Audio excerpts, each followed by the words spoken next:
My parents abandoned me on my graduation day to throw a lavish yacht party for my golden child brother. They called my dual doctorate a pathetic joke and demanded I wire them $15,000 to pay for their champagne. They had absolutely no idea that before the day was over, a multi-billion-dollar corporate titan would hand me the exact weapon I needed to wipe their entire arrogant existence off the map. My name is Savannah, and I am 33 years old. Before I continue this story, let me know where you are watching from in the comments below.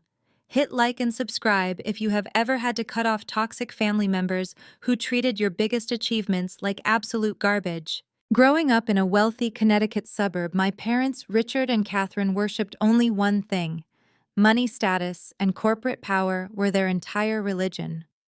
My older brother Cameron was their anointed savior.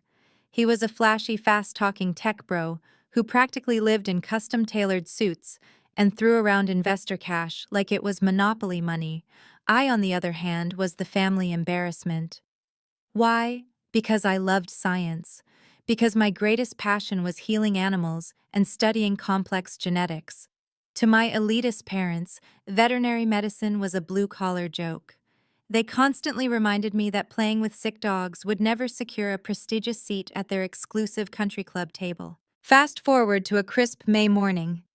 I was standing in the massive parking lot of Cornell University, the cool wind gently catching the heavy black fabric of my graduation gown.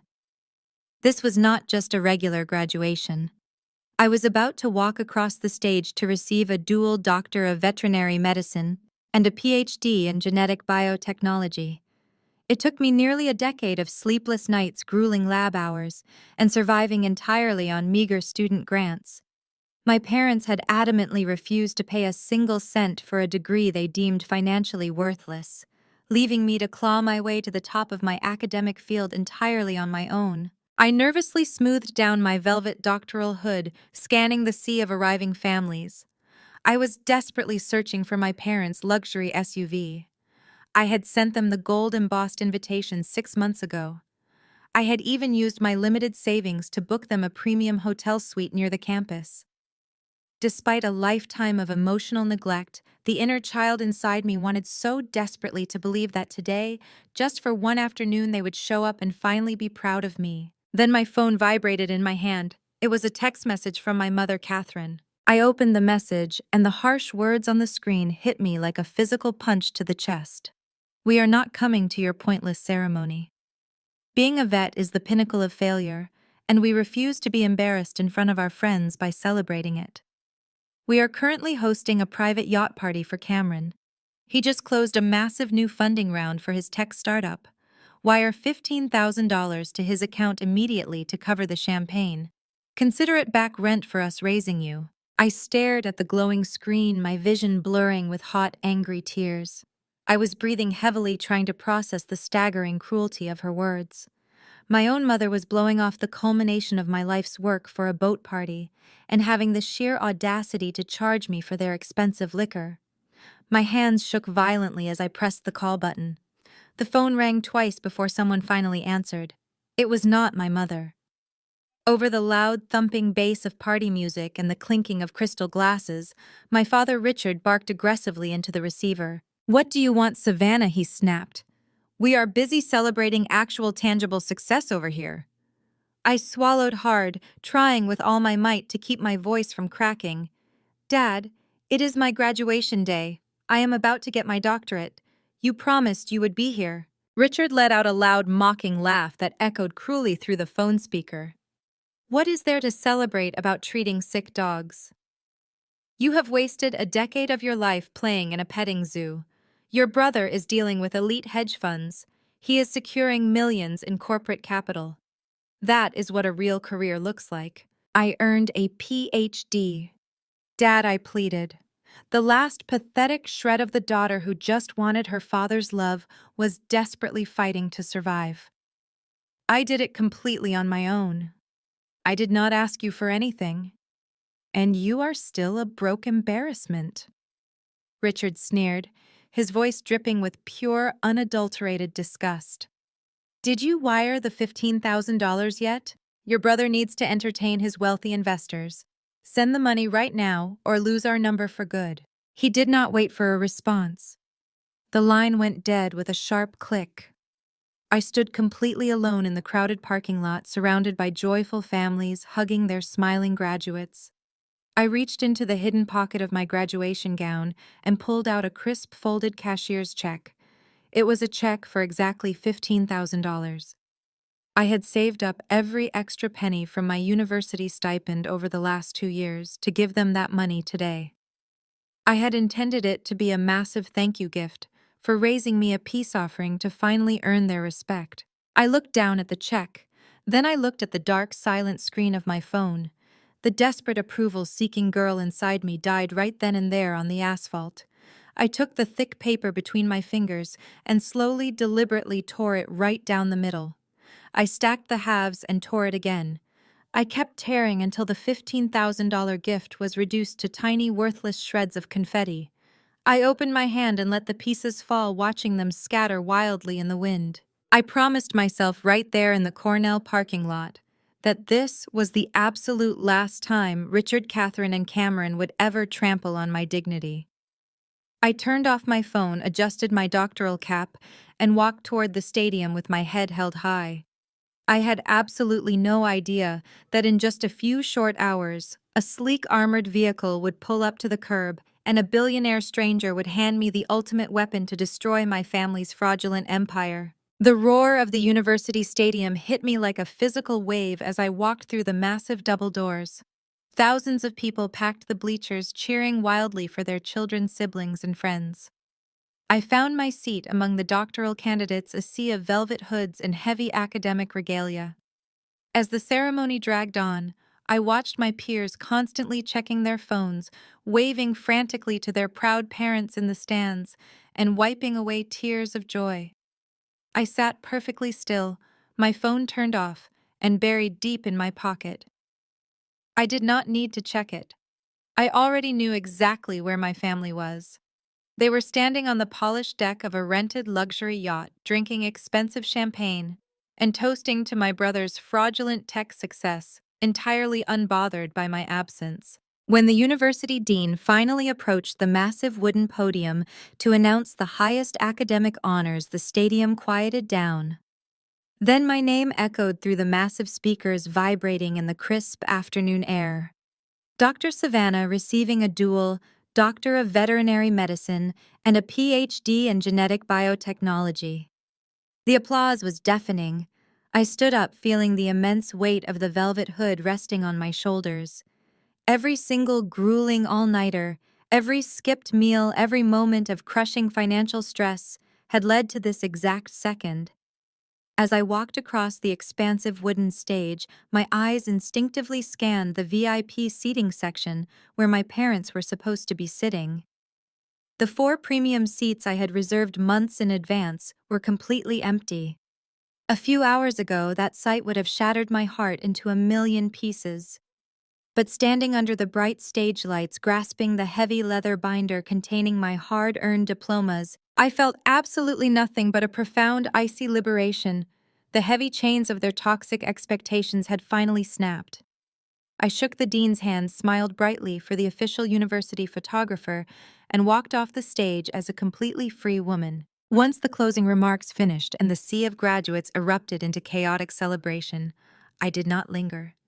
I bypassed the crowded reception areas, where families were popping champagne corks, arranging massive bouquets of flowers, and taking endless photographs. I did not want to be the pathetic, isolated girl standing alone in the background of someone else's joyful memory. I navigated through the labyrinth of campus hallways, keeping my head down, heading toward the secluded rear exit of the stadium. I pushed open the heavy glass doors, expecting to find the quiet, empty sidewalk leading back to my cheap, off-campus apartment. Instead, my path was immediately and aggressively blocked. 2 massive men wearing impeccably tailored black suits and discreet communication earpieces stepped smoothly in front of me. Their posture screamed private military, and they moved with a terrifying, synchronized precision. They did not look like standard campus security. They looked like lethal corporate professionals. I froze in my tracks, my grip tightening instinctively around my leather diploma binder. My mind raced, trying to figure out if my brother's shady financial dealings had somehow brought dangerous debt collectors to my doorstep. I took a cautious step back, opening my mouth to shout for help, but before I could utter a single word, a massive vehicle glided silently around the corner. It was a sleek, pitch-black, heavily armored Maybach. It pulled up to the curb right beside me, its pristine paint reflecting the afternoon sun. The engine purred with a deep, menacing hum. The two suited men immediately stepped aside, flanking the rear door like royal guards. The heavy bulletproof door swung open with a solid metallic thud that commanded absolute attention. A man stepped out of the luxurious leather-lined interior. He looked to be in his mid-50s, possessing an aura of absolute unshakable authority. He wore a bespoke charcoal suit that likely cost more than my entire decade of doctoral tuition. His silver hair was perfectly styled, and his sharp, calculating eyes locked onto me with an intense, intimidating focus. I recognized him instantly. Anyone working in the upper echelons of biotechnology would recognize him. It was Mr. Maxwell, the brilliant, notoriously ruthless chief executive officer of Apex Biogen. His company was a $20 billion global agricultural pharmaceutical conglomerate. Apex Biogen was the undisputed titan of the industry, a corporate predator that bought out promising tech startups, revolutionized global supply chains, and crushed competitors without a second thought. My heart hammered a chaotic rhythm against my ribs. What in the world was a billionaire titan doing standing on a quiet university sidewalk waiting for me? Mr. Maxwell did not offer a polite greeting. He did not ask how my graduation ceremony went, and he certainly did not congratulate me on my degrees. He simply reached into his tailored jacket, pulled out a thick, leather-bound dossier, and held it out toward me. I recognized the title printed boldly on the cover. It was my doctoral dissertation. It was the exact same research paper my parents had dismissed as a pathetic joke about treating sick dogs. He looked me dead in the eye, his voice smooth, commanding, and laced with absolute certainty. Dr. Savannah, your research on mutated animal gene therapy is not just a dissertation. It is the key to revolutionizing global agricultural pharmaceuticals. Get in the car. We have an empire to build. I stared at the billionaire titan, then down at the worn leather cover of my dissertation, resting in his impeccably manicured hands.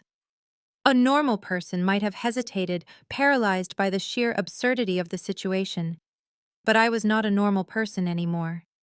The desperate daughter who craved her parents' validation had died in the parking lot an hour ago.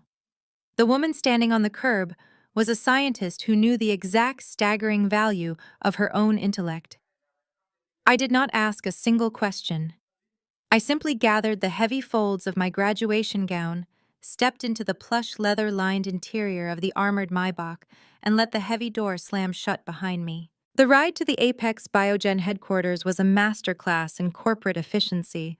As the luxury vehicle navigated smoothly through the highway traffic, Mr. Maxwell did not waste time on small talk. He explained that his elite team of data analysts had been aggressively scouring global university databases for months. They were searching for a very specific algorithm related to mutated animal gene therapy, a missing link required to stabilize their newest agricultural pharmaceutical line. My dissertation, the exact same research my father had brutally mocked as a blue-collar joke, was the holy grail Apex Biogen had been desperately hunting for. We arrived at a towering skyscraper entirely encased in reflective black glass. The private executive elevator shot us up 50 floors in a matter of seconds, the doors parting to reveal a breathtaking penthouse boardroom. The space was a fortress of modern corporate power, featuring floor-to-ceiling windows that offered a panoramic view of the sprawling city skyline. Mr. Maxwell bypassed the standard pleasantries. He took a seat at the head of a massive mahogany conference table, opened a sleek leather folio, and slid a thick stack of legal documents directly across the polished wood until it stopped in front of me. "Read it carefully, Dr. Savannah," he instructed, leaning back in his chair. "But I will save you the trouble of deciphering the legal jargon. We are offering you the position of Chief Scientific Officer at Apex Biogen effective immediately." I opened the heavy cover of the contract. My eyes immediately locked onto the compensation clause printed boldly on the second page. I actually stopped breathing for a fraction of a second. The numbers printed on the pristine white paper were so astronomically large, they barely computed in my brain. The contract guaranteed a $5 million sign-on bonus wired directly into my account the moment my pen touched the signature line. Beyond the massive base salary, it also granted me a 2% equity stake in the $20 billion conglomerate.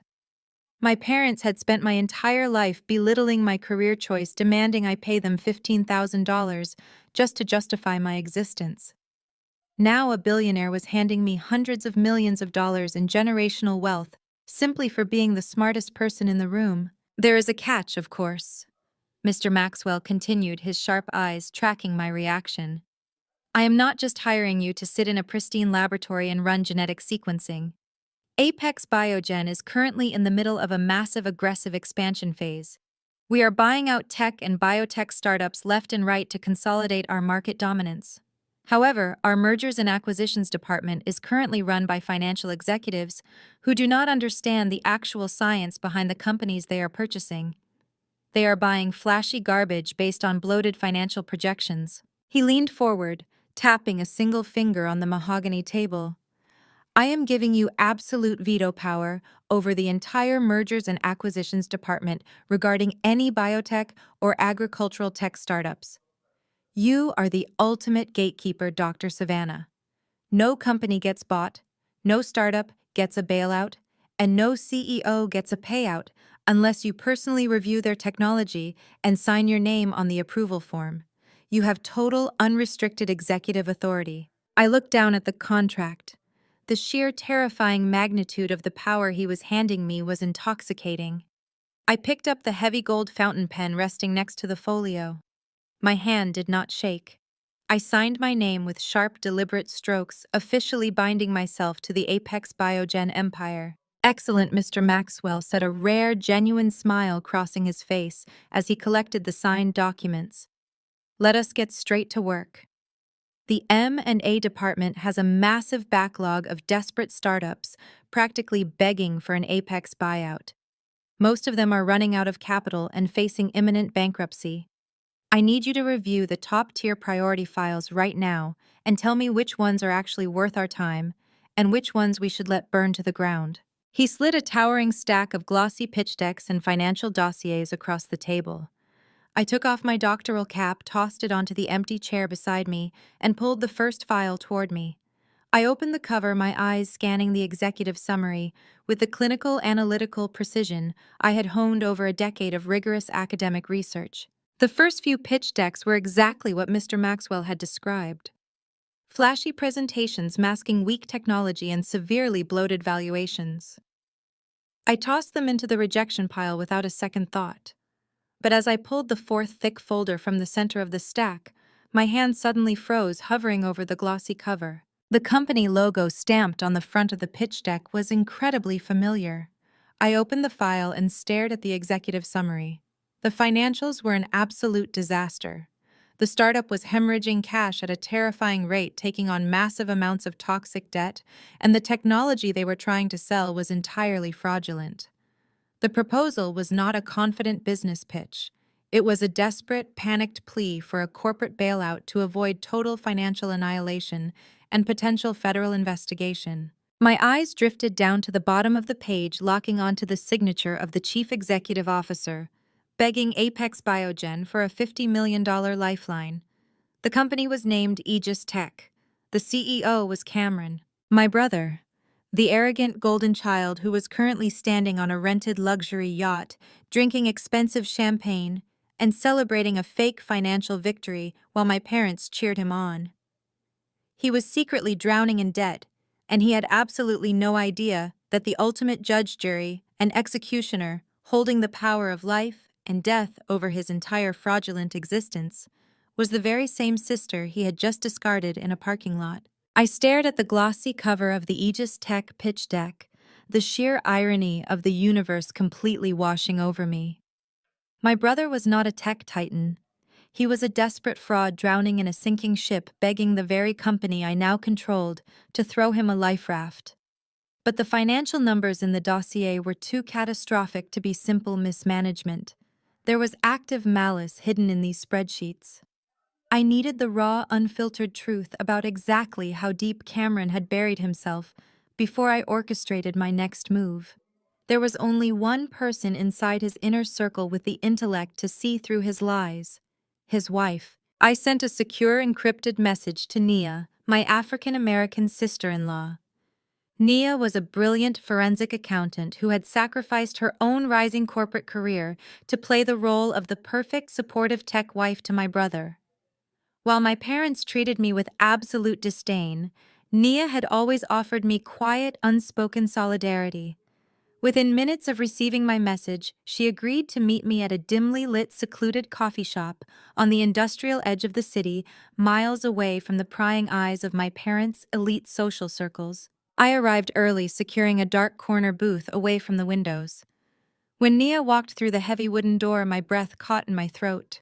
She was entirely stripped of her usual wealthy housewife facade. The pristine designer dresses, the flawless makeup, and the massive diamond rings were completely gone.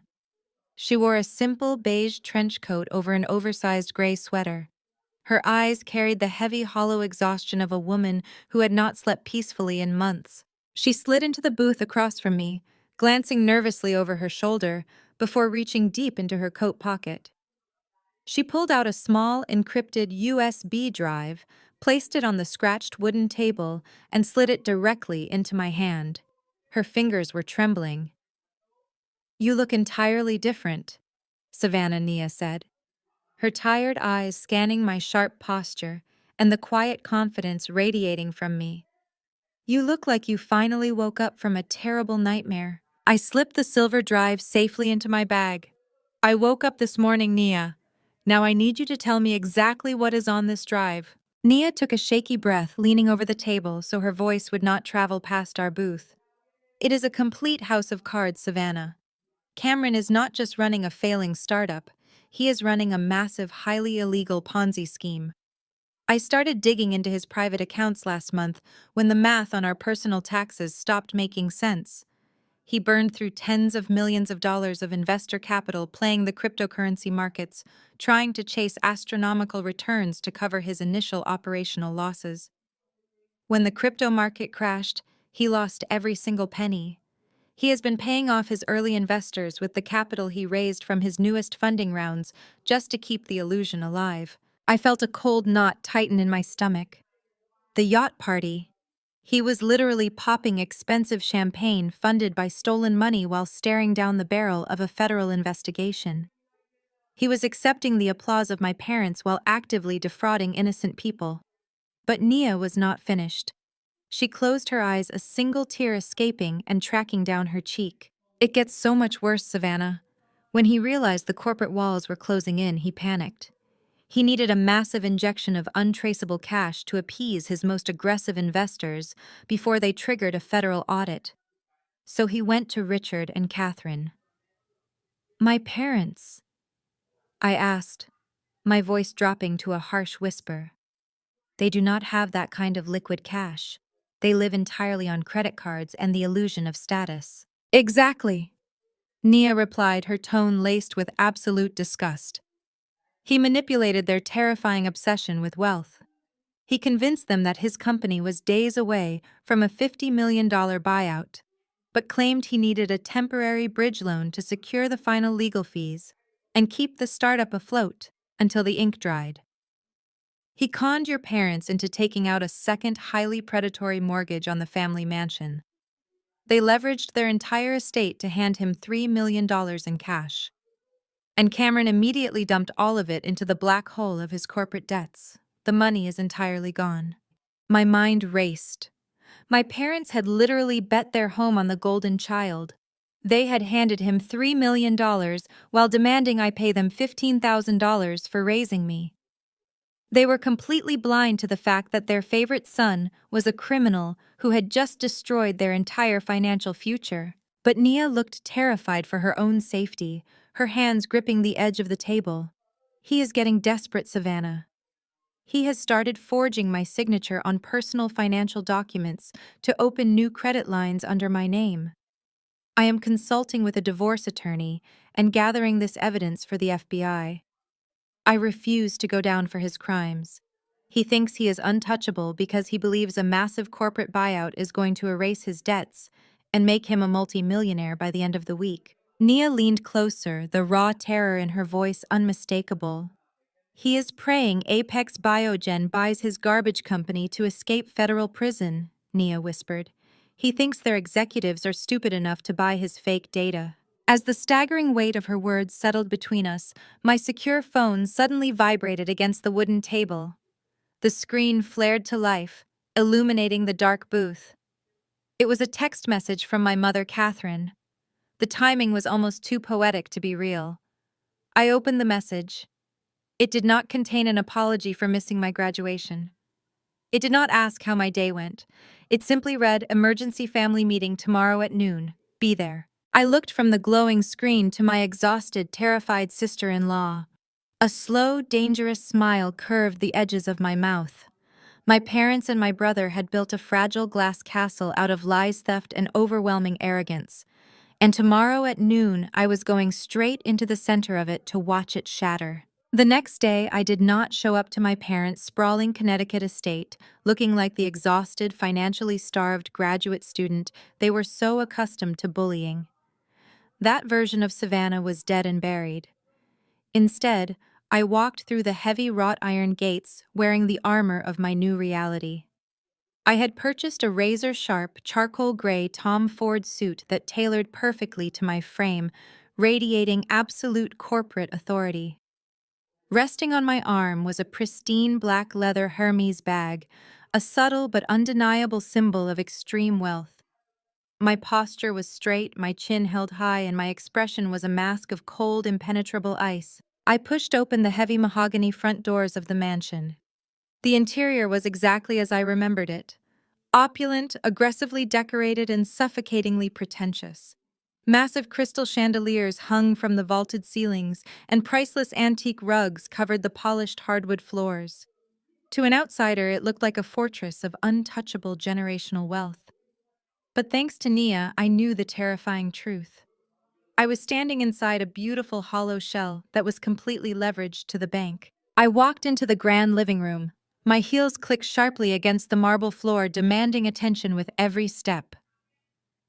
My father Richard was pacing back and forth in front of the massive stone fireplace, holding a crystal glass of scotch despite it being barely noon.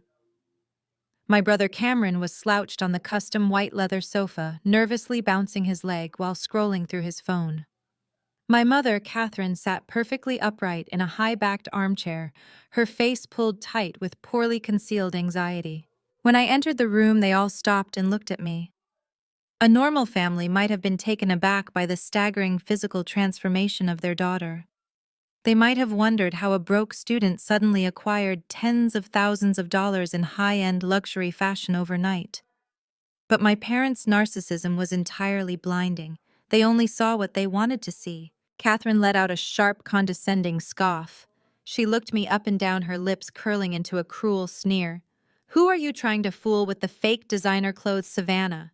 Did you max out your pathetic little student credit card just to buy knockoffs and parade around our house? Sit down and shut up. We do not have time for your childish dress-up games today. We have a real family emergency to handle." I did not react to her insult. I did not flinch, and I certainly did not defend the authenticity of my wardrobe. I simply walked over to the single, empty armchair across from them, sat down gracefully, and crossed my legs. I placed my Hermes bag deliberately on the glass coffee table between us. "I am sitting, Mother," I said, my voice smooth and entirely devoid of emotion. "Let us hear about this emergency." Richard slammed his glass of scotch down onto the mantel. He marched over to the coffee table and aggressively threw a thick, stapled legal document right next to my bag. It was a commercial loan guarantor agreement. He pointed a shaking finger at the papers, his face flushed with a mixture of alcohol and barely suppressed panic. "Your brother is on the verge of the biggest financial victory this family has ever seen," Richard declared, puffing out his chest to project an illusion of absolute control. He is finalizing a $50 million buyout with a massive corporate conglomerate. The deal is practically done. But due to some ridiculous bureaucratic red tape at his bank, his operational accounts are temporarily frozen. He needs a rapid bridge loan to cover the final legal fees and keep his servers running until the buyout money clears next week. I looked down at the document. The requested loan amount printed on the top page was $500,000. They were asking for $500,000 in liquid cash to cover a massive hole in Cameron's collapsing Ponzi scheme. "And what exactly does this have to do with me?" I asked, leaning back in my chair. Richard slammed his hand flat against the glass table, leaning over me to use his physical size as an intimidation tactic. "It has everything to do with you, because you have a completely pristine credit score. We did not pay a single dime for your useless animal degree, which means you have zero outstanding educational debt. Furthermore, you now hold a dual doctorate. Banks love the title doctor. It makes you look incredibly stable on paper. We need you to co-sign this $500,000 loan right now as the primary guarantor." I stared at my father, marveling at the sheer, unadulterated audacity of his demand. Less than 24 hours ago, he had screamed at me through a phone called my life's work, a pathetic joke, and demanded I pay him $15,000 for the burden of raising me. Now he was ordering me to leverage my flawless financial record to secure $500,000 for the exact same brother who had just secretly mortgaged my parents' home into oblivion. They were trying to use me as a human shield. They wanted me to take on $500,000 of toxic debt so Cameron could keep faking his billionaire lifestyle for a few more days. If the loan defaulted, the bank would immediately seize my assets and garnish my wages, destroying my financial future before it even began. They were entirely willing to sacrifice my life to buy Cameron another week of freedom. I slowly reached out and picked up the loan document. I flipped through the pages, pretending to read the dense legal jargon while my mind calculated the exact angle of my impending strike. Cameron sat on the sofa, a smug, arrogant smile finally breaking through his anxious demeanor. He genuinely believed I was going to cave under our father's aggressive manipulation. He thought I was still the weak, desperate girl who would sign her soul away just to earn a single word of praise from her toxic family. I lowered the document, resting it gently on my lap.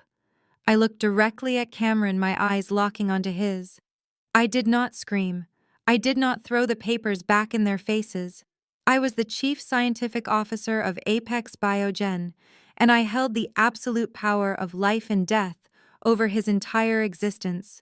I was going to let him dig his grave just a little bit deeper before I pushed him in. Cameron shifted his weight on the custom white leather sofa, exuding the smug, untouchable aura of a man who firmly believed the entire world revolved around his personal convenience.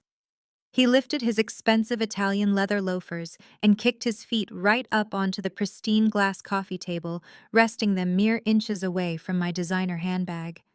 He crossed his arms behind his head, a sickeningly confident smirk plastered across his face. He looked at me not as a sister, but as a minor annoying obstacle standing between him and his impending fortune. "You really do not get it, Savannah," Cameron chuckled, his voice dripping with heavy, unearned arrogance. "You have been stuck in university laboratories for so long that you simply do not understand how real wealth is generated in the corporate sector. I am not asking for a handout. I am offering you the privilege of being temporarily useful to a future billionaire. I am selling Aegis Tech to Apex Biogen for $50 million. He let the name of the $20 billion conglomerate hang in the air, expecting me to gasp in awe. He waited for my eyes to widen at the sheer magnitude of the $50 million figure. He wanted me to bow down to his manufactured corporate supremacy. "The deal is basically done," Cameron continued, waving his hand dismissively through the air. "Their financial executives have already looked over my pitch decks. They love the valuation. They love the market projections.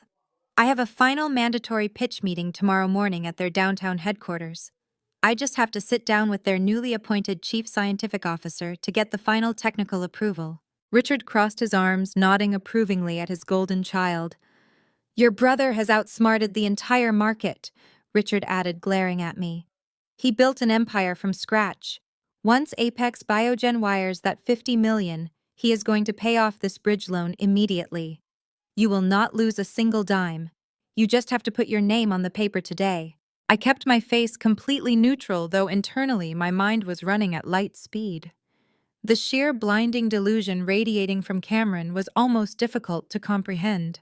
He actually believed his fraudulent spreadsheets and fabricated data would simply sail past the executive review. He thought he could con one of the most ruthless agricultural pharmaceutical conglomerates on the planet just as easily as he had conned our parents out of their home equity. I leaned forward slightly, resting my elbows on the armrests of my chair.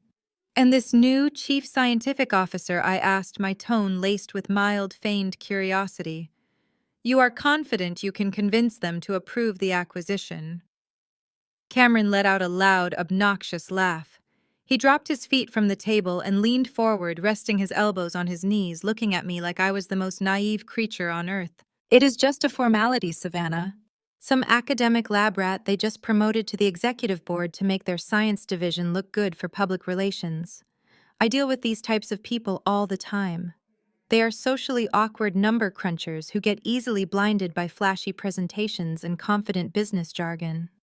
I can charm any nerd into signing a contract. I am going to walk into that boardroom tomorrow, give them a 10-minute slideshow on our projected revenue, and walk out with a $50 million buyout." Catherine let out a heavy, dramatic sigh of extreme impatience. She tapped her manicured nails aggressively against the arm of her chair. "We do not have time to explain high-level corporate mergers to someone who spends her days treating animal parasites. The bank closes in 3 hours. Stop asking stupid questions and pick up a pen." Cameron grabbed the loan document from the table and practically shoved it toward me. "Just sign the damn $500,000 loan so I have walking around money until the ink dries, you idiot. Do not ruin this for the family just because you are jealous of my success." The room grew thick with their collective toxic pressure. They were a pack of wolves cornering what they believed was a defenseless, desperate rabbit. They expected me to crumble. They expected me to pick up the pen sign, away my flawless credit score, and blindly accept the financial noose they were slipping around my neck. I did not reach for the pen. Right at that moment, my parents' housekeeper walked quietly into the grand living room carrying a silver tray. She set a porcelain teapot and a set of delicate cups down on the edge of the glass coffee table before quickly retreating to the kitchen. The timing was absolutely perfect. I slowly reached out and picked up one of the porcelain cups. I poured a small amount of steaming tea, the delicate splashing sound echoing loudly in the sudden tense silence of the room. I lifted the cup to my lips. I did not rush. I took a slow, deliberate sip, letting the warm liquid soothe my throat while my family watched me with escalating irritation.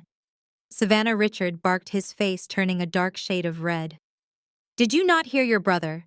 Sign the paper." I lowered the teacup, resting it perfectly on its matching saucer, with a soft, definitive clink. I looked directly at Cameron.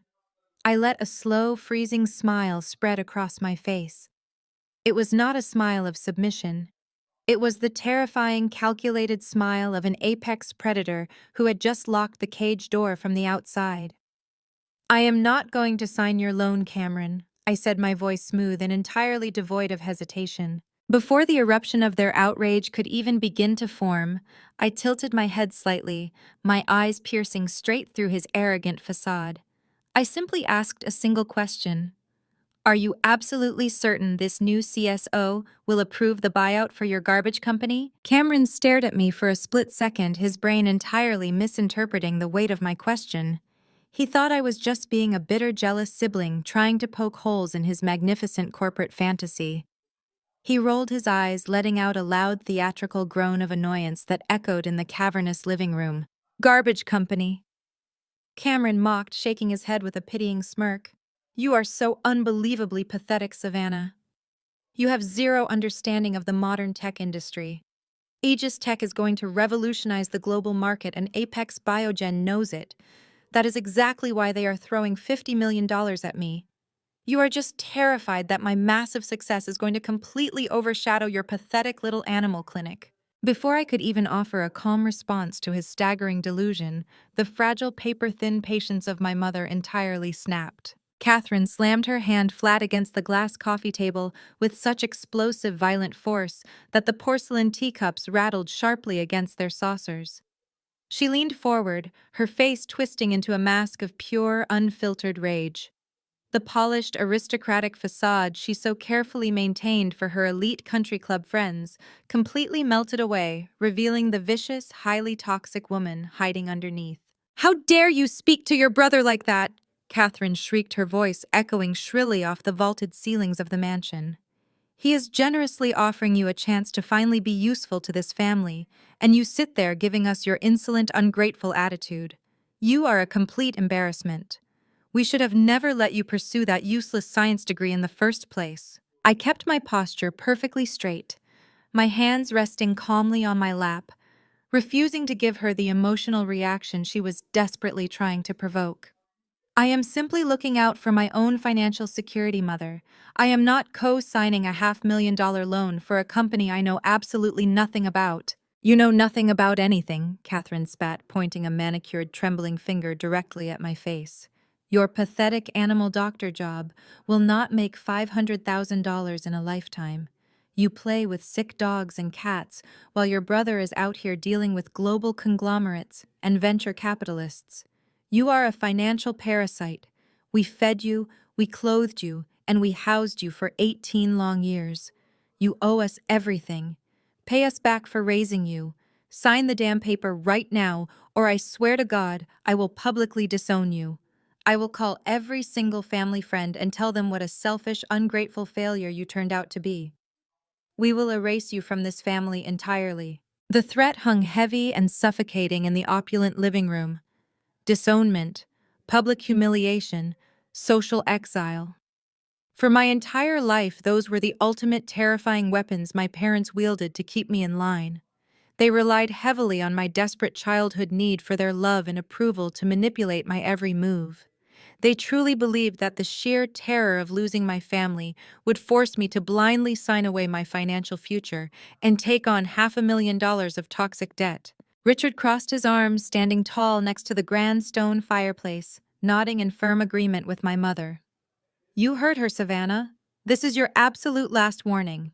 You either pick up that pen and support your brother, or you walk out that front door right now and never come back." I looked at the three of them. My father, the arrogant enforcer who worshipped money above his own daughter. My mother, the toxic manipulator who viewed children as financial investments. And my brother, the fraudulent golden child, who was currently hiding a $3 million mortgage default from the very parents fiercely defending him. They were a perfect destructive trinity of deception. A profound, unbreakable sense of peace washed over my entire soul. The little girl who used to cry alone in her bedroom, wondering why she was never good enough for her parents, was finally and permanently gone. The woman sitting in the tailored Tom Ford suit did not need their conditional love. I had a $5 million sign-on bonus sitting securely in my bank account. I held a 2% equity stake in a $20 billion empire. And most importantly, I possessed the absolute executive power to destroy the exact company my family was currently worshiping as their savior. I did not argue. I did not yell. I did not waste a single breath trying to explain my worth to people who were fiercely committed to misunderstanding me. I smoothly pushed my chair back and stood up. The movement was so graceful, so entirely devoid of the panicked submission they expected that it caught them completely off guard.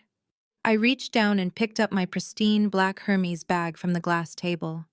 I opened the gold clasp, reached inside, and pulled out my sleek leather wallet. "What are you doing?" Richard demanded, his voice faltering slightly, as his primary intimidation tactic failed to produce the desired result. "I told you to sign the paper." I ignored him entirely. I pulled a crisp, newly minted $100 bill from my wallet. I held it between my fingers for a brief moment, letting the green paper catch the light of the massive crystal chandelier above us. Then, with a slow, deliberate motion, I let the bill drop. It fluttered gracefully through the tense air and landed softly right on top of the stapled loan guarantor document. Catherine stared at the money, her mouth opening and closing in sheer, bewildered shock. "What is this?" she stammered, entirely unable to process the absolute financial disrespect. For the tea, I said, my voice projecting a cold, untouchable authority that commanded the massive living room. It was quite refreshing. I turned my gaze to Cameron. He was staring at me, a flicker of genuine, unsettling confusion finally breaking through his arrogant smirk. He did not understand how I could possibly be so unbothered by the threat of total family exile. He did not understand the quiet, lethal confidence radiating from my every single move. I wish you the best of luck with your pitch tomorrow at Apex Biogen. Cameron, I stated softly, my eyes locking onto his with predatory focus.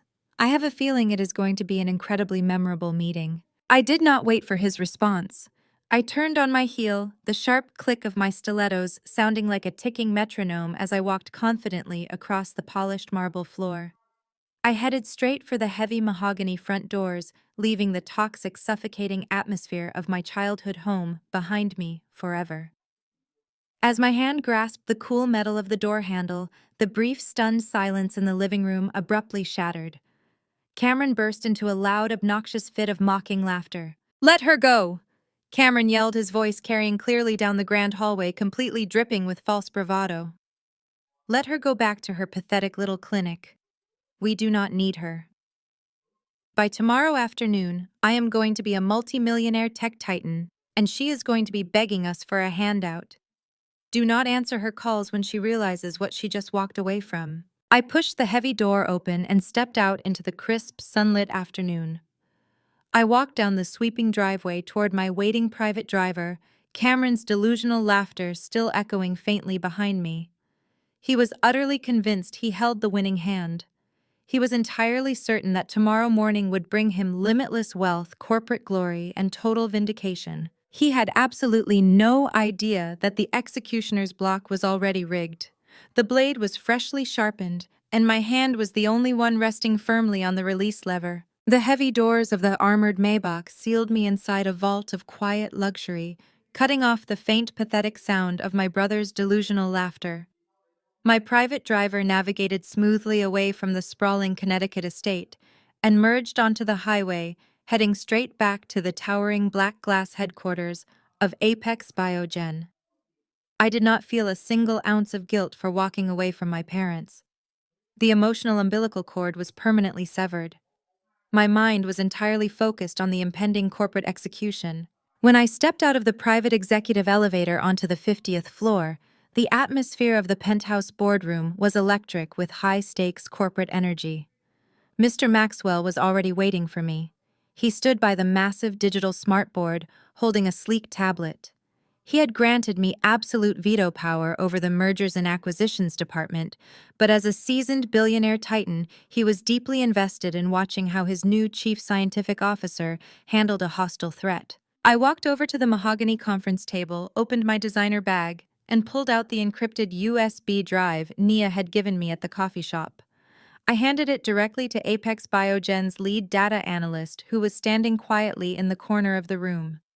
Within seconds, the contents of the drive were projected onto the massive digital screen. The sheer scale of Cameron's financial crimes illuminated the dark boardroom in stark, undeniable high definition. Mr. Maxwell crossed his arms, his sharp eyes scanning the fabricated revenue streams, the hidden crypto losses, and the highly illegal shell accounts Cameron had used to hide his massive operational deficits. "This is not just a bad investment," Mr. Maxwell observed, his voice a low, dangerous rumble. "This is textbook wire fraud. Your brother is running a sophisticated Ponzi scheme. He is pitching us a $50 million acquisition based entirely on fabricated intellectual property and stolen investor capital. If our standard financial executives had blindly approved this buyout without your scientific review, Apex Biogen would have inherited a massive federal liability." I nodded, pulling up the specific technical schematics Cameron had included in his Aegis Tech pitch deck. "The science he is claiming to possess does not even exist," I explained, pointing to a glaring flaw in his genetic data projections. He copied publicly available research, altered the variables, and slapped his corporate logo on it. "It is entirely fraudulent. He is trying to sell us a multi-million-dollar empty box." Right at that moment, my secure phone chimed with an incoming encrypted email. I unlocked the screen. It was a secondary data package from Nia. The subject line simply read "The Final Nail." I opened the attached files and felt a fresh wave of disgust wash over me. The documents were high-resolution scans of Nia's personal banking records, joint investment portfolios, and private trust funds. Cameron had not just drained his company and leveraged my parents' mansion. He had systematically raided his own wife's financial safety net. He had expertly forged Nia's signature on multiple high-interest credit lines, draining hundreds of thousands of dollars to cover his rapidly accelerating margin calls in the crypto market. He had stolen her entire future to fund his arrogant charade. But Nia was not a victim who would go down quietly with the ship. Attached to the financial records was a brief, fiercely determined message. "The divorce papers are officially signed and filed with the county clerk," Nia wrote. "I have also handed this exact data packet over to a contact at the Federal Bureau of Investigation. I am officially turning state's evidence Savannah. I am taking him down and I am securing full immunity. Good luck tomorrow. Burn him to the ground." I looked up from the screen, a profound sense of respect for my sister-in-law settling into my chest. The two women who had been treated as secondary disposable assets by my toxic family were now holding the matches that would completely incinerate their fraudulent empire. I forwarded the entire evidence packet to Mr. Maxwell's secure tablet. He reviewed the forged signatures and the FBI notification. A slow, predatory smile crossed his face. He looked at me with an expression of absolute, unshakable professional respect. "Your brother thinks he is walking into a routine corporate pitch tomorrow morning," Mr. Maxwell said. "He thinks he is going to charm a naive scientist and walk out with $50 million. How exactly do you want to handle this execution, Dr. Savannah?" I walked over to the floor-to-ceiling windows, looking down at the glittering city lights, beginning to illuminate the sprawling metropolis below. "I do not just want to reject his proposal," I said, my voice smooth and perfectly calibrated for the impending destruction. "If we simply send him a rejection letter, he will scramble. He will try to find another vulnerable buyer. I want to shatter his reality face to face. I want him to stand in this exact boardroom at the absolute height of his manufactured arrogance and watch the floor collapse beneath his feet. I want the rejection to be completely undeniable." Mr. Maxwell nodded in firm agreement. "The boardroom is yours tomorrow, Chief Scientific Officer. I will have our corporate legal team on standby in the adjacent office just in case he decides to make a scene." I spent the rest of the evening preparing the exact sequence of events. I did not sleep. I felt no exhaustion, only the pure, adrenaline-fueled clarity of a woman about to reclaim her entire narrative. The next morning arrived with a crisp, blinding sunlight that pierced through the glass walls of the 50th floor boardroom. The trap was set. The digital projectors were loaded with the fraudulent data perfectly masked behind a standard corporate welcome screen. I sat in the primary executive leather chair at the head of the massive mahogany table. I wore my tailored Tom Ford suit, a physical manifestation of the power I now wielded. I picked up a solid gold fountain pen and spun it casually between my fingers, waiting in the pristine silence of the corporate fortress. At exactly 9 o'clock, the heavy glass doors of the boardroom swung open. Cameron strutted into the room. He wore a custom-tailored Italian suit, his hair perfectly styled, holding a sleek leather briefcase that contained the lies he believed would make him a billionaire. He exuded a sickening, toxic overconfidence, flashing a bright, aggressively smug smile toward the center of the room. He was entirely ready to charm the new executive, completely unaware that he had just walked directly into the jaws of a predator he created. Cameron closed the heavy glass doors behind him with a confident push, adjusting the cuffs of his custom Italian suit. He took a deep, steadying breath, puffing out his chest to project the ultimate image of a visionary tech founder. He marched toward the front of the room, keeping his eyes entirely focused on the massive digital smartboard to ensure his carefully fabricated slideshow was ready to deploy. He dropped his leather briefcase onto the mahogany table with a loud, authoritative thud. It was the calculated, arrogant move of a man attempting to establish immediate dominance in a room he did not own. He was completely focused on the illusion he was selling, entirely oblivious to the reality waiting for him at the end of the table. Finally, he turned his gaze toward the primary executive chair to greet his supposedly naive, easily manipulated target. His confident, blinding smile was fully prepared. But the exact moment his eyes locked onto the person sitting at the head of the table, that smile violently shattered. Cameron physically froze, his entire body locked up as if he had just slammed into an invisible brick wall at highway speed. All the color instantly drained from his face, leaving his skin a sickly pale gray. I did not move. I remained perfectly reclined in the plush leather chair, my posture relaxed, but radiating absolute, undeniable authority. I wore the sharp Tom Ford suit he had mocked yesterday.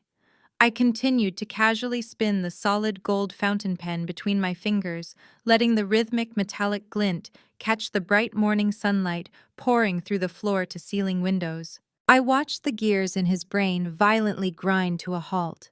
His eyes darted wildly around the massive, intimidating penthouse boardroom, taking in the 50-story view, and the sheer corporate power of the space then snapped back to my face. He was entirely unable to reconcile the two images. In his desperately flawed reality, I was the broke, pathetic animal doctor who had just been thrown out of his parents' mansion. I was the financial parasite who stupidly refused to sign a loan to save his life. I had absolutely no business being anywhere near the executive floor of the Apex Biogen headquarters. He blinked rapidly, his mouth opening and closing as he struggled to find a logical explanation for my presence. Since his narcissistic ego refused to accept that I could possibly possess any real power, his brain instantly defaulted to the only scenario that made sense to him. He convinced himself that I had stalked him. He assumed I had tracked his location, somehow bypassed the biometric security scanners in the lobby, and sneaked into this highly classified executive boardroom just to throw a petty jealous tantrum and sabotage his massive payout. Alternatively, he thought perhaps I had begged for a miserable temp job pouring coffee or organizing files just to be near the corporate elite. The shock rapidly morphed into intense defensive rage. Cameron slammed his hands down on the mahogany table, leaning forward with a vicious sneer. "What the hell are you doing here?" he exploded, his voice echoing sharply against the glass walls. His carefully crafted corporate persona completely evaporated, replaced instantly by the toxic bully I had known my entire life. "How did you even get past the front desk? Did you follow me here just to play some kind of sick joke? Are you actually this psychotic?" I stopped spinning the gold pen. I placed it gently on the table, resting my hands together, and looked at him with an expression of pure, unbothered ice. I did not say a single word. My total, deafening silence only infuriated him further. He pointed a trembling, aggressive finger directly at my face, a bead of sweat forming on his forehead as his panic began to spike. "Get out of that chair right now, Savannah," he commanded, his voice pitching higher with manic desperation. "You are not going to embarrass me today. You are not going to throw a jealous fit because I am about to become a multimillionaire while you play with sick dogs. I am pitching a $50 million acquisition to the chief scientific officer of this entire conglomerate in exactly 2 minutes. If they walk in here and see you sitting in their seat, my deal is completely ruined." He took a threatening step forward, his fists clenching at his sides. "Get out before I call security and have you arrested for trespassing. Are you trying to ruin my billion-dollar meeting? I swear to God I will call Mom and Dad right now and tell them you tried to destroy my company. They will make sure you never show your face in our town again." He reached into his pocket, frantically pulling out his smartphone, completely ready to dial the building guards and have me physically dragged out of the room. He genuinely believed he possessed the authority to banish me from my own fortress. He thought he was the king of the castle, entirely blind to the fact that he was standing on a trapdoor I had personally installed. Before his thumb could even press the dial button, the heavy glass doors at the back of the boardroom swung open. The sound was smooth, but in the tense, suffocating atmosphere of the room, it felt like an explosive thunderclap. Cameron instantly whipped around. He shoved his phone back into his pocket and desperately attempted to smooth his panicked features back into the charming visionary CEO he was supposed to be playing. He plastered on a wide, welcoming smile, straightening his tie, entirely prepared to greet the executive who held his financial salvation. Mr. Maxwell, the billionaire titan and undisputed ruler of the Apex Biogen empire, stepped into the room. He walked with the slow, deliberate grace of an apex predator inspecting his territory. Cameron immediately stepped forward, extending his right hand, his mouth opening to deliver his heavily rehearsed opening pitch. Mr. Maxwell completely ignored the outstretched hand. He walked right past Cameron as if my brother were nothing more than an inconvenient piece of furniture blocking his path. He approached the head of the table where I was sitting. To Cameron's absolute mind, bending horror, the billionaire titan stopped, stood at rigid attention and bowed his head respectfully toward me. Dr. Savannah, Mr. Maxwell, said, his deep, commanding voice carrying perfectly across the silent room. The Aegis Tech acquisition file is on your desk. The final decision is entirely yours. Cameron stood absolutely paralyzed, his outstretched hand still suspended in the air, waiting for a handshake that would never come, began to tremble violently. The air was violently sucked out of the penthouse boardroom. The reality of Mr. Maxwell's words crashed into his brain like a freight train. His eyes darted from the billionaire CEO to me sitting flawlessly in the primary executive chair. The structural integrity of his entire fabricated billionaire persona instantly evaporated. His legs gave out entirely. He could not support his own weight. He desperately clawed at the edge of the mahogany conference table to stop himself from hitting the floor, his expensive Italian leather shoes slipping against the polished marble. He collapsed heavily into one of the guest chairs, his chest heaving as he gasped for oxygen that suddenly felt entirely toxic. He looked like a man who had just been shoved out of an airplane without a parachute. I did not offer him a glass of water. I did not offer him a single ounce of sibling sympathy. I simply let the suffocating, terrifying silence stretch across the room, forcing him to drown in the magnitude of his own catastrophic failure. I reached across the table and picked up the glossy, heavy pitch deck for Aegis Tech. I held it up, letting the bright morning sunlight reflect off his fraudulent corporate logo. I looked at it with sheer, undisguised disgust. Then I let it drop. The thick dossier hit the solid wood table with a loud, echoing smack. The sharp sound jolted Cameron out of his stupor. He flinched violently, his red-rimmed eyes snapping up to meet my cold, predatory gaze. "You were right, Cameron," I said, my voice smooth, perfectly calibrated and slicing through the quiet room like a scalpel. "Veterinary biotechnology is a joke. But that joke just earned me $5 million in cash and absolute veto power over your destiny. As the Chief Scientific Officer of Apex Biogen, I am officially denying the acquisition of your fraudulent company." "No." Cameron gasped the word, tearing out of his throat in a high, pathetic wheeze. "No, this cannot be happening. This is a prank. This is some kind of sick, elaborate loyalty test." He desperately turned his head toward Mr. Maxwell, who was standing quietly by the digital smartboard with his arms crossed. "Mr. Maxwell, sir, you cannot let her do this. She is my sister. She holds a personal grudge against me because my parents favor my success. She is completely unqualified to evaluate a tech acquisition of this magnitude. You are making a $50 million mistake by letting an animal doctor review my intellectual property." Mr. Maxwell did not even blink. He looked down at Cameron with the exact same expression one might use when observing an insect crawling across a pristine floor.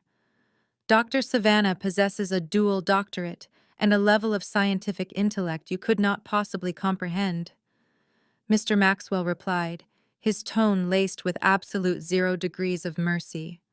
"Furthermore, she is the ultimate gatekeeper for this conglomerate. I do not override my chief scientific officer. If she says your company is fraudulent, then your company is fraudulent. I suggest you stop embarrassing yourself and listen to her." Cameron whipped his head back toward me. The blinding panic in his eyes was finally giving way to raw, unadulterated terror. He realized there was no higher authority to appeal to. I was the Supreme Court, and I had just handed down a death sentence. I opened his pitch deck, turning the glossy pages with agonizing slowness. "Let us discuss this $50 million mistake, Cameron." I pointed to a brightly colored graph projecting massive revenue growth. You claim your new genetic sequencing algorithm will cut agricultural diagnostic times in half. But the technical schematics you submitted in Appendix B are entirely fabricated. You lifted the core code from a public domain database from 2 years ago, scrambled the variables, and slapped the Aegis Tech logo on it. It is scientifically impossible. You are trying to sell a multi-billion-dollar conglomerate an empty, worthless box. A thick bead of sweat rolled down Cameron's temple. He opened his mouth to defend his fake science, but I did not let him speak. And it gets worse, I continued, my voice dropping to a lethal whisper. I flipped to the financial section of his dossier. I know exactly why you are trying to sell an empty box. I know about the margin calls, Cameron. I know about the tens of millions of dollars of investor capital you burned in the cryptocurrency markets. I know you have been paying off your early investors with your new funding rounds to keep the Ponzi scheme alive. Cameron physically shrank into his chair. He clutched his stomach as if I had just stabbed him. How he whispered, his voice trembling uncontrollably. How do you know that? I ignored his question and pressed the blade in deeper. That is why you were so incredibly desperate to force me to co-sign that $500,000 bridge loan yesterday. You were entirely out of stolen cash. You needed my pristine credit score to keep the lights on for just a few more days, hoping you could con Apex Biogen into wiring you $50 million before the federal auditors knocked on your door. You were perfectly willing to destroy my entire financial future just to buy yourself a temporary shield. I leaned forward, locking my eyes onto his terrified, sweating face. And I also know about the $3 million mortgage you manipulated our parents into taking out on the family mansion. You took their home, you dumped the cash into your black hole of debt, and now they are entirely leveraged to the bank. Cameron was hyperventilating now. Short, rapid, desperate breaths escaped his pale lips. His perfectly styled hair was disheveled, his custom Italian suit suddenly looking like an oversized Halloween costume on a frightened child. He was completely trapped. The corporate bailout was dead. The bridge loan was denied. His secret crimes were entirely exposed in the highest echelon of the industry he worshipped. But the execution was not over. The sheer devastation of the rejected buyout was only the first phase of the trap. Cameron thought the loss of the $50 million was the absolute worst thing that could possibly happen to him today.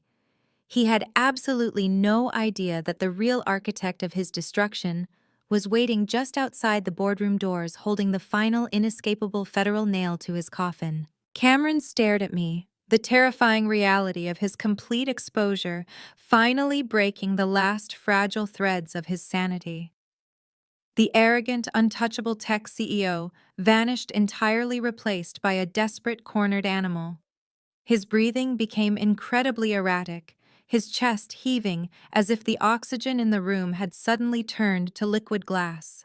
He could not maintain eye contact with me, nor could he look at the billionaire titan standing silently by the digital board. He physically slid off the expensive leather guest chair.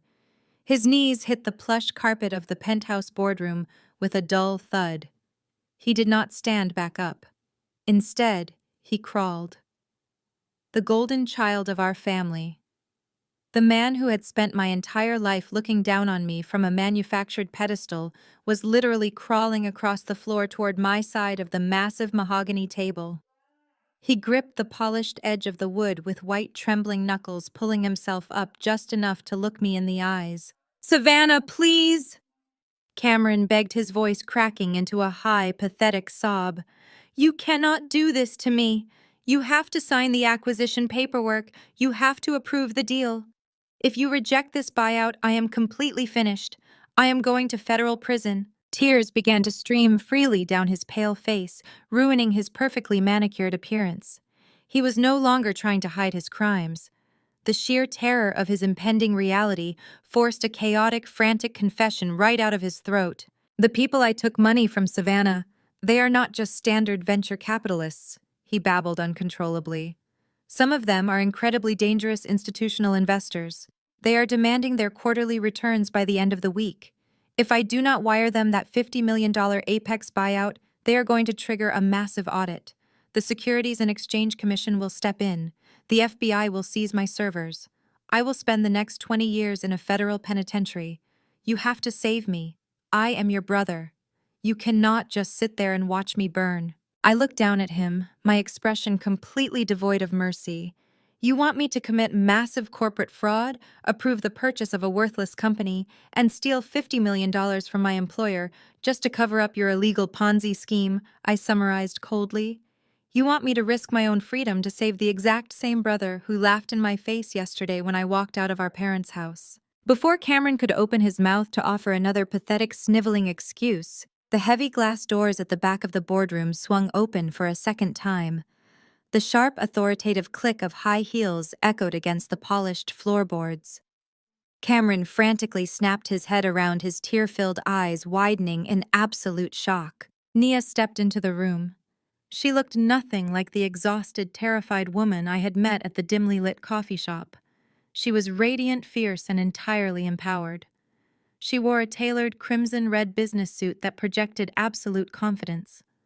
Flanking her on either side were three men in dark suits carrying thick leather briefcases. They were Apex Biogen's elite corporate legal team, the absolute best defense attorneys money could buy, and they were walking entirely in step with my sister-in-law. Cameron stared at his wife, completely bewildered. In his twisted, narcissistic mind, Naya was simply an obedient accessory, a quiet housewife who existed solely to support his chaotic ambitions. He had absolutely no idea she possessed the intellect and the sheer willpower to orchestrate his downfall. "Nia, honey," Cameron gasped, reaching a trembling hand out toward her. "What are you doing here?" "Tell her. Tell Savannah she has to sign the deal. We are going to lose everything if she does not sign the paper." Nia did not rush to his side. She did not offer him a comforting embrace. She walked right up to the mahogany table, looking down at the miserable man kneeling on the floor. Her face was a mask of cold, calculated vengeance. She reached into her leather tote bag and pulled out a massive, heavy stack of bound legal documents. "I am not here to save you, Cameron," Nia stated, her deep voice ringing with total, unshakable authority. "I am here to bury you." With a swift, aggressive motion, Nia threw the heavy stack of documents directly into his chest. The thick binders hit him with a loud thwack before exploding outward, scattering hundreds of pages of forensic accounting records, bank statements, and legal filings all over the plush carpet surrounding him. Cameron recoiled, staring blankly at the papers raining down on him. "What is this?" he stammered, his eyes darting frantically across the scattered spreadsheets. "Those are the signed divorce papers," Nia declared, her voice slicing through the room with lethal precision. "But that is the least of your problems today. You aren't just going to prison for defrauding investors, Cameron. The FBI already has the files proving you forged my signature." Cameron physically flinched, a sickening gasp escaping his lips. He looked at the printed scans of his forged credit applications lying on the floor. "You thought I was just a stupid, blind housewife," Nia continued, stepping closer so he could feel the full weight of her fury. "You forgot that I am a forensic accountant. I tracked every single penny you stole from my personal trust funds. I tracked the illegal transfers you made to cover your crypto margin calls. I compiled every single piece of fraudulent data, every fake ledger, and every illegal wire transfer, and I handed the entire package directly to a federal investigator at dawn this morning." Cameron violently shook his head, pressing his hands over his ears, as if trying to block out the sound of his own destruction. "No, Nia. Please, you cannot turn state's evidence against your own husband. They will lock me away forever." "I secured full unconditional legal immunity for myself," Nia replied, crossing her arms over her chest. "And in exchange I handed them the exact map they need to dismantle your entire fraudulent life. You stole my future, Cameron. Now I am taking yours." The boardroom fell into a heavy, suffocating silence. The absolute totality of his ruin was finally complete. The massive corporate buyout was dead. His marriage was entirely over. The federal authorities already possessed the irrefutable evidence required to put him behind bars for decades. He had absolutely nowhere left to run, nowhere left to hide, and no one left to manipulate.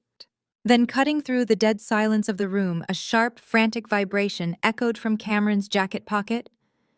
He jumped, his hands shaking violently as he fumbled to pull out his smartphone. The screen illuminated brightly, displaying the incoming caller ID. It was not his parents. It was not an investor. The name flashing aggressively on the screen belonged to the wealth management division of his primary lending bank. The automated financial triggers had finally been tripped. The massive catastrophic defaults hidden in his accounts had triggered a systemic alarm. They were calling to officially call in all his outstanding loans, freeze every single one of his personal and corporate assets, and lock him entirely out of his own bank accounts. The illusion was officially over. The phone continued to vibrate violently against the plush carpet, the harsh buzzing sound acting as the final undeniable death knell for Cameron's fabricated empire. He stared at the glowing screen as if it were a venomous snake preparing to strike. He did not answer it. He did not need to. He already knew exactly what the automated voice on the other end of the line was going to say. The risk management algorithms at his primary lending bank had officially frozen his accounts. Every single elite credit card inside his custom leather wallet was now a useless piece of plastic. His corporate checking accounts, his personal savings, and his hidden offshore safety nets were entirely locked down by federal banking mandates. In the span of a few excruciating minutes, the golden child of our family was officially worth absolute zero. He slowly lifted his head, his face a grotesque mask of sheer, unadulterated desperation. He looked at me sitting comfortably in the primary executive chair, and then at Nia, who was staring down at him with an expression of immovable, icy stone. "Savannah," he whispered, his voice completely devoid of the booming, arrogant bravado he had wielded like a weapon his entire life. "I will do anything. I will sign over the entire company to you for free. I will give you every single patent I own. I will mop the floors of your laboratories. Just do not let them send me to prison. Please, you are my sister, you have to protect me." I looked down at him, feeling a profound, deeply satisfying sense of closure. The man kneeling on the floor was the exact same person who had spent 33 years actively trying to destroy my self-worth. He was the brother who had laughed uncontrollably as I walked out of my parents' mansion yesterday, utterly convinced I was a pathetic failure who would soon be begging him for a handout. The universe has a beautiful, poetic way of balancing the scales, and I was entirely ready to deliver the final weight. "I am not your protector, Cameron," I replied, my voice echoing with a cold, absolute finality. "And I certainly do not hire federal criminals to mop the floors of my laboratories. Your pitch is officially over." I reached out and pressed my index finger firmly against the glowing silver intercom button embedded in the polished mahogany table. The line connected instantly to the ground floor security hub. "This is the chief scientific officer," I stated clearly into the microphone. "We have an unauthorized trespasser in the penthouse boardroom. Send an extraction team immediately. He is to be escorted off the premises and permanently banned from all Apex Biogen properties." Cameron let out a strangled, hysterical cry. "No, wait, let us negotiate. Mr. Maxwell, sir, you are a businessman. You know we can make a deal." He scrambled on his knees toward the billionaire CEO, his hands reaching out desperately to grab the hem of Maxwell's bespoke charcoal jacket. Mr. Maxwell simply took a single fluid step back, his face a mask of total corporate disgust. "Do not touch me," Mr. Maxwell ordered sharply, his voice practically vibrating with authority. "Your company is a fraud, your financials are an insult to my intelligence, and your presence in my boardroom is a severe corporate liability. You have exactly 10 seconds to leave before my guards use physical force." The heavy glass doors swung open before Cameron could even attempt to stand. 4 massive security guards poured into the boardroom. They wore tactical black uniforms and moved with the terrifying synchronized precision of a highly trained corporate military unit. They did not ask him to leave politely. They did not care about his custom-tailored Italian suit, his expensive leather briefcase, or his fabricated tech founder persona. They immediately descended upon him. 2 of the guards grabbed Cameron by the arms, hoisting him violently off the plush carpet. Cameron thrashed and kicked his expensive loafers, scrambling uselessly in the air.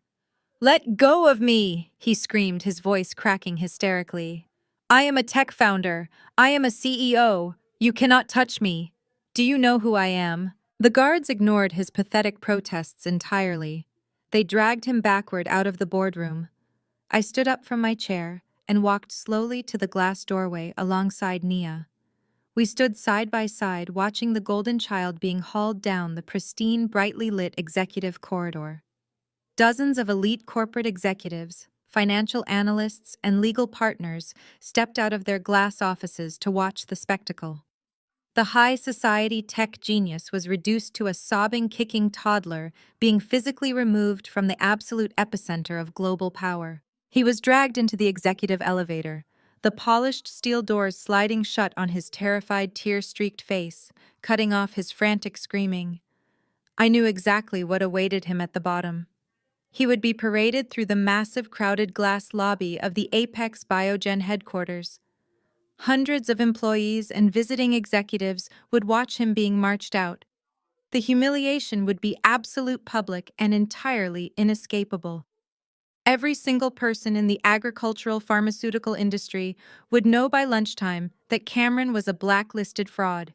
I walked back to the floor-to-ceiling windows of the penthouse boardroom and looked down at the street 50 stories below. A few moments later, the heavy glass doors of the main lobby burst open. The security guards literally tossed Cameron out onto the hard concrete pavement. He sprawled onto the sidewalk, his custom suit wrinkled and ruined, his leather briefcase tossed carelessly beside him. He slowly pushed himself up onto his knees, looking completely broken, entirely stripped of his dignity, his wealth, and his billionaire delusions.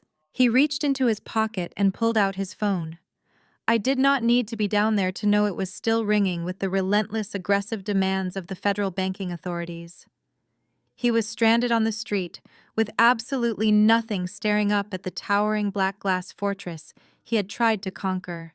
Nia stepped up to the window beside me, looking down at the tiny, miserable figure on the pavement. "It is finally over," she breathed, a profound wave of relief washing over her face, making her look years younger. I smiled, turning my gaze away from the street and looking out across the sprawling city skyline. "It is over for him," I corrected softly. "But the financial shockwave is just beginning. By tomorrow morning, the bank is going to foreclose on my parents' mansion. They are going to wake up and realize their golden child just destroyed their entire lives. And when they hit absolute rock bottom, they are only going to have one place left to turn." The corporate execution of Cameron was not a quiet affair.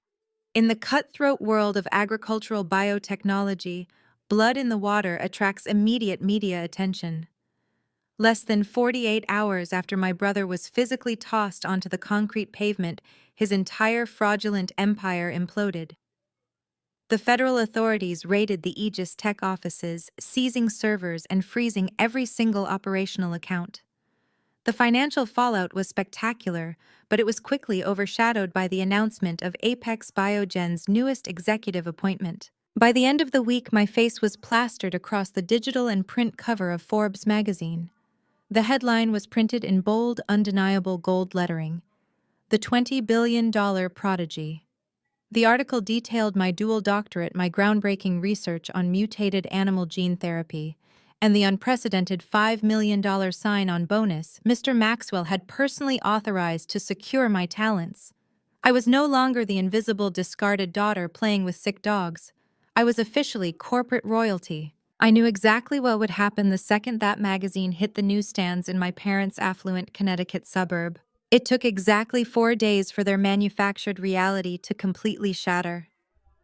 On a rainy Tuesday morning, I was sitting in my penthouse office reviewing international acquisition portfolios when the security intercom on my desk chimed.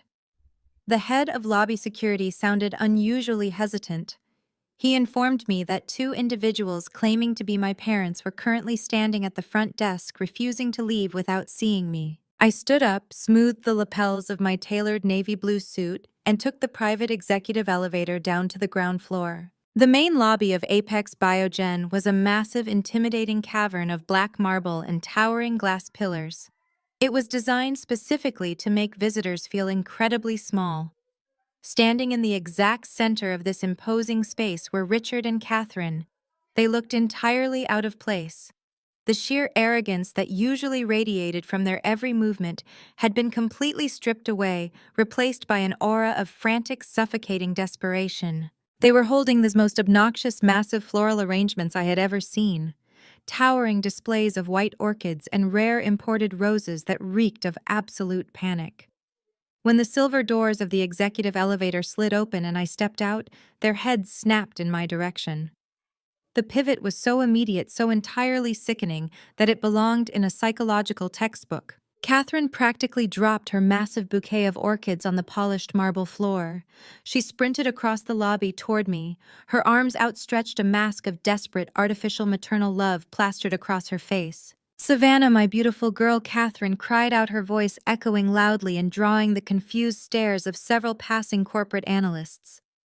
She attempted to pull me into a tight embrace, but I took a single fluid step backward, crossing my arms over my chest. My physical rejection forced her to stop dead in her tracks.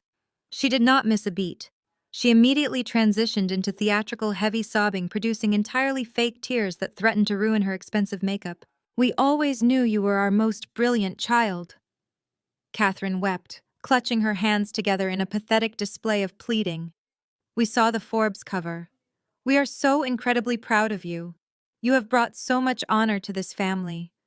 I always told your father that your scientific mind was going to change the world." I stared at her, feeling a profound physical wave of nausea. This was the exact same woman who just a few days ago had slammed her hand on a glass table, called me a financial parasite, and threatened to publicly disown me for refusing to sign a $500,000 loan. Her hypocrisy was not just shameless, it was entirely limitless. Richard stepped up beside her. He looked completely haggard. The aggressive, domineering patriarch who worshipped Wall Street was gone. His face was pale, his shoulders were slumped, and his hands were trembling slightly as he held his own ridiculous bouquet of roses. "Savannah, you have to listen to us," Richard pleaded, his voice completely stripped of its usual booming authority. "Your brother lied to us. Cameron scammed us completely. He told us his company was worth $50 million. He manipulated us into taking out a $3 million second mortgage on the family mansion to cover his legal fees." Catherine let out a loud, dramatic wail, grabbing the sleeve of my suit jacket. I firmly pulled my arm away, stepping further out of her reach. "The federal agents arrested him yesterday morning," Catherine babbled, her voice pitching higher with raw panic. "They dragged him out of his apartment in handcuffs. His accounts are entirely frozen. He lost every single penny we gave him. Savannah, the bank called us this morning. Because Cameron defaulted on the bridge loan they are calling in our mortgage. They are foreclosing on the mansion. We are going to lose our home. We are going to lose our country club memberships. We will be absolutely ruined in front of all our friends. Please save us." Richard took a desperate step forward. "You are the only one who can fix this. You have the $5 million bonus. You have the executive salary. Please, Savannah, you have to save us. You have to pay off the bank before they evict us. We are your family." They stood there in the towering glass lobby, completely stripped of their power, begging the very daughter they had discarded like garbage to act as their financial savior. They expected me to fall back into my old role. They expected the desperate approval-seeking child inside me to finally cave, to hand over millions of dollars just to purchase the parental love they were currently faking. I looked at them. I did not yell. I did not throw their vicious insults back in their faces. My expression remained a mask of absolute impenetrable ice. The security guards stationed at the front desk were watching me closely, their hands resting near their tactical belts, entirely ready to drag my parents out onto the street exactly like they had done to Cameron. All I had to do was give the signal.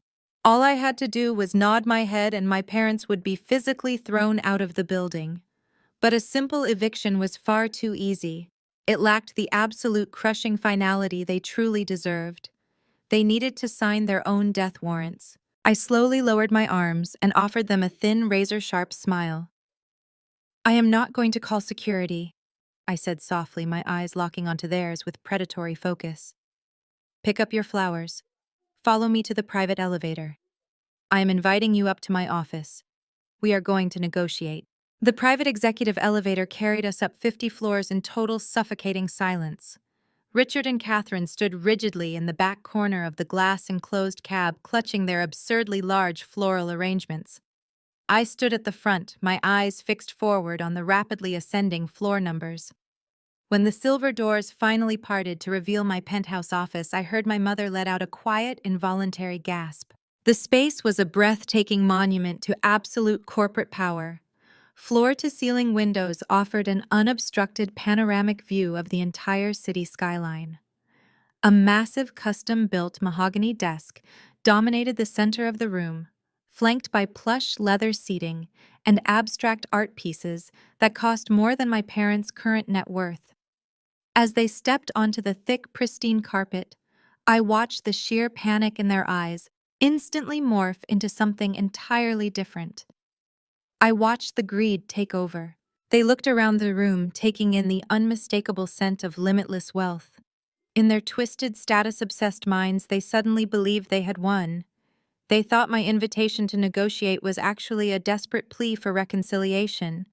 They genuinely believed that despite the millions of dollars I now commanded, I was still the pathetic, emotionally starved little girl who would gladly empty her bank accounts just to hear them say they were proud of me. I gestured toward the two leather guest chairs positioned directly in front of my desk. "Have a seat," I instructed calmly. They practically scrambled to sit down, dropping the ridiculous bouquets onto the floor beside them. Richard leaned forward, resting his elbows on the edge of my polished desk. The arrogant, demanding patriarch immediately attempted to reassert his dominance. "We are so glad you came to your senses, Savannah." Richard began adjusting his tie as if he were sitting in a standard boardroom meeting. "We knew you would not let your own flesh and blood sink.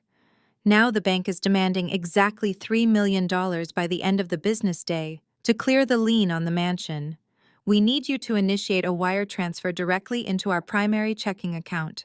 Once the funds clear, we will handle the bank and we can put this entire ugly chapter behind us." Catherine nodded vigorously, leaning in with a sickeningly sweet, entirely fabricated smile.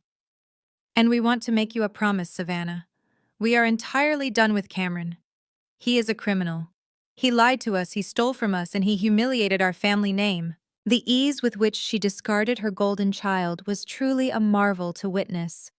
For 33 years, Cameron was the undisputed king of their universe.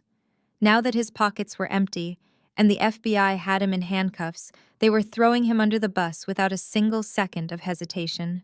"Your father and I spoke in the car on the way over here." Catherine continued, reaching across the desk in a failed attempt to hold my hand. "We are officially cutting Cameron out of the family trust. We are disowning him. We are going to contact our estate lawyers tomorrow and make you the sole legal heir to the family fortune. Everything we have will eventually belong to you. We just need you to save the estate first." I sat back in my leather chair studying their faces. They were offering me the inheritance of a heavily mortgaged mansion and a family name that was currently dragging through the mud of federal indictments. They thought they were handing me a golden ticket. They had absolutely no idea they were holding a lit stick of dynamite. "I understand completely," I said, my voice smooth and perfectly agreeable. "You want me to step in, satisfy the primary lender, and buy the $3 million debt from the bank?" "Yes, exactly," Richard agreed, eagerly clapping his hands together. "You buy the debt, the bank backs off, and our home is safe." I opened the top drawer of my mahogany desk. I did not pull out a checkbook. I did not initiate a corporate wire transfer into their personal accounts. Instead, I pulled out a sleek, heavy black folder.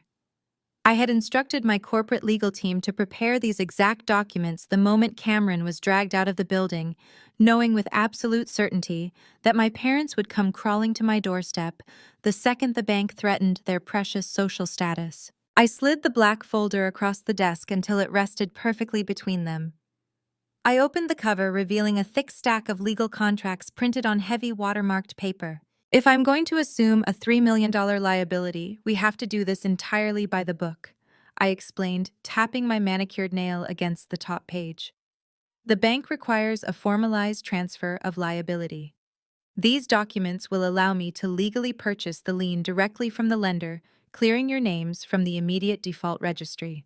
Richard let out a heavy sigh of relief, completely blinded by the prospect of financial salvation. Of course, of course. Standard bureaucratic red tape. He immediately reached into his jacket pocket and pulled out his expensive fountain pen. He did not read the contract. He did not even bother to skim the executive summary printed on the very first page. He was a man who worshipped Wall Street, yet his arrogant assumption that he could easily outsmart his daughter completely blinded him to the most basic rule of business: never sign a document without reading the fine print. He aggressively flipped to the back page and signed his name on the dotted line. He pushed the folder over to Catherine, pointing to the second signature line. Catherine did not hesitate either. She practically ripped the pen from his hand and scribbled her name next to his, her eyes wide with greedy anticipation. They were entirely focused on the imaginary $3 million wire transfer they thought was coming their way. They had no idea they had just signed comprehensive quitclaim deeds.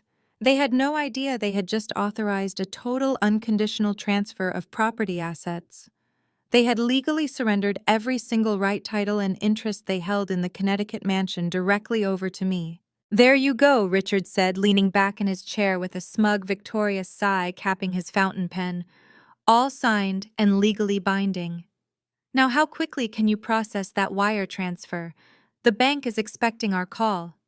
I reached across the desk and pulled the black folder back toward me. I looked down at their fresh, wet signatures. I verified the dates and the notarized stamps my legal team had prearranged. The trap had not just snapped shut, it had locked permanently. I slowly closed the heavy cover of the folder. I looked up at the two people who had spent my entire life making me feel completely worthless. I offered them a bright, radiant, and absolutely terrifying smile. "Congratulations," I said, my voice ringing with crystal clear perfection. "The documents are perfectly in order. The debt with the bank is officially cleared. However, there is one minor detail." Richard furrowed his brow, a flicker of genuine confusion breaking through his arrogant, expectant expression. "Minor detail," he echoed, his voice dropping slightly as he glanced at the heavy black folder resting securely beneath my hands. "What minor detail? You just said the paperwork is in order. You just said the debt is cleared." Catherine shifted uncomfortably in her leather chair, her fake smile faltering for a fraction of a second. "Yes, Savannah, please do not play games with us. We need that wire transfer confirmation number so we can call the bank and stop the foreclosure proceedings." I leaned forward, resting my forearms on the cool, polished mahogany surface of my desk. I looked directly into my father's eyes, ensuring he felt the full, crushing weight of the absolute reality I was about to drop on him. "I am not giving you a wire transfer confirmation number," I stated, my voice completely devoid of the familial warmth they were so desperately trying to fabricate. "Because I did not wire $3 million into your personal checking account. I bypassed you entirely. My corporate wealth management team wired the funds directly to your primary lender an hour ago." Richard let out a short, nervous laugh, waving his hand as if swatting away a pesky insect. "Well, that is fine. The mechanics do not matter as long as the bank is paid off and the house is safe. As long as our names are cleared from the default registry, we are perfectly happy." "I bought your debt, Richard," I corrected sharply, entirely dropping the title of father, "which means I am the new lien holder. And according to the deed transfer you just enthusiastically signed, I am now the sole legal owner of the mansion." The silence that instantly swallowed the penthouse office was so profound, so incredibly heavy, it felt as though all the oxygen had been violently sucked out of the room. Catherine stared at me, her mouth hanging slightly open, her eyes darting back and forth as her brain completely failed to process the sentence. Richard stopped breathing. The color drained from his face at a terrifying speed, leaving his skin a sickly ashen gray. "What did you just say?" Richard whispered, the words barely scraping their way out of his throat. I slowly opened the black folder one more time and rotated it so the bold, legally binding text of the first document faced him perfectly. "You did not sign a loan assumption agreement," I explained. tapping my index finger directly on the title of the page. You signed a quitclaim deed. You legally surrendered all property rights, title, and interest in the Connecticut estate to me. You traded your home to escape a $3 million federal liability. The mansion does not belong to you anymore. It is entirely mine. Richard stared at his own signature, the fresh black ink resting undeniably at the bottom of the page. The absolute blinding delusion that he was a financial mastermind shattered into a million irreparable pieces. He had been completely outplayed by the daughter he had spent 33 years calling a failure. He had blindly walked into my corporate fortress, signed his own death warrant, and handed me the keys to his most prized possession without asking a single question. The realization hit his bloodstream like pure, unadulterated venom. The sheer humiliation of being conned so effortlessly completely bypassed his logic and ignited a violent, uncontrollable rage. "You lying little wretch," Richard roared, his voice exploding with terrifying volume. He lost his mind entirely. He kicked his heavy leather guest chair backward, sending it crashing to the floor. With a primal yell, he lunged across the massive mahogany desk, his hands reaching out violently, his fingers clawing desperately to grab the black folder, or perhaps to grab my throat. I did not flinch. I did not move a single muscle. I did not even blink. Before his hands could even graze the polished wood of my desk, the two massive private security guards, stationed discreetly inside my office, sprang into action. They moved with terrifying lethal speed. One guard grabbed Richard's outstretched arm, twisting it sharply behind his back in a brutal compliance hold. The second guard slammed his heavy hand into the back of Richard's neck, driving him forward with overwhelming physical force. They hauled the struggling, screaming patriarch entirely off the desk and slammed him face first into the thick, bulletproof glass wall of the office. The impact rattled the pane. Richard groaned in pain, his face pressed aggressively against the cold glass, his arms pinned immovably behind him by men who were highly trained to neutralize corporate threats. Catherine shrieked in absolute terror, leaping out of her chair and backing away toward the door. "Richard," she screamed, clutching her designer handbag to her chest, her eyes wide with sheer, paralyzing panic. "Let go of me!" Richard bellowed, his voice muffled against the glass, struggling uselessly against the overwhelming strength of the guards. "You cannot do this. I will sue you. I will drag you through every court in this country. That house belongs to me. I built that estate." I slowly stood up from my executive chair. I smoothed the lapels of my navy blue suit, picked up the black folder, and walked around the mahogany desk. I approached the glass wall where my father was currently pinned like a captured animal. I stood inches away from him, looking at his flushed, furious, defeated reflection in the window. "You are not going to sue anyone," I said, my tone echoing with a cold, absolute finality, "because you do not have a single penny to pay a lawyer. You are completely bankrupt. Cameron burned all your liquid cash, and I just legally acquired your only remaining physical asset. You are entirely destitute." I turned my head to look at Catherine, who was trembling violently near the elevator doors, tears of genuine terror finally spilling down her heavily made-up face. She looked at me not as a daughter, but as a terrifying, untouchable entity she could no longer control or manipulate. I looked back at Richard, making sure my next words cut straight down to the absolute core of his soul. "You demanded $15,000 from me for rent because you raised me," I asked, throwing his exact toxic words back in his face with surgical precision. "Well, this house is mine now. You have exactly 24 hours to pack your bags and get off my property." "No," Catherine gasped, falling to her knees on the pristine carpet, her hands covering her face as loud hysterical sobs tore through her chest. "Savannah, please. Where will we go? We do not have anywhere else. We do not have any money. You cannot throw your own mother out onto the street." I looked down at her with a total absence of pity. The woman kneeling on my floor was a stranger. "You threw me out the moment I chose a career you could not brag about at your country club," I reminded her coldly. "You abandoned me in a parking lot on my graduation day. To celebrate a criminal. You made your choice. Now you get to live with the exact consequences of your blinding arrogance." I turned to the head security guard. "Escort them out of the building. If they resist, call the local police and have them arrested for trespassing on Apex Biogen property." and send a message to my private security team in Connecticut. Tell them to be at the mansion at noon tomorrow to oversee the eviction. If they leave a single piece of trash on the floor, deduct the cleaning fee from whatever worthless furniture they try to take with them. The guards yanked Richard away from the glass. He did not fight back anymore. The violent rage had completely burned out, leaving nothing but a hollow, broken, utterly destroyed old man. They dragged him toward the elevator, while Catherine scrambled to her feet, following closely behind, sobbing uncontrollably. They left their massive, ridiculous floral arrangements lying completely forgotten on the floor of my office. Once the elevator doors slid shut, sealing away the last pathetic remnants of my toxic family, I walked over to the bouquets. I picked them up, carried them to the corner of the room, and threw them directly into the trash can. The stench of their desperation was finally gone, and the air in my empire was perfectly clear.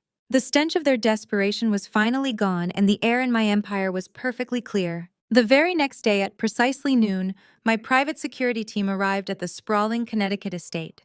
I did not go in person. I had absolutely no desire to watch them pack.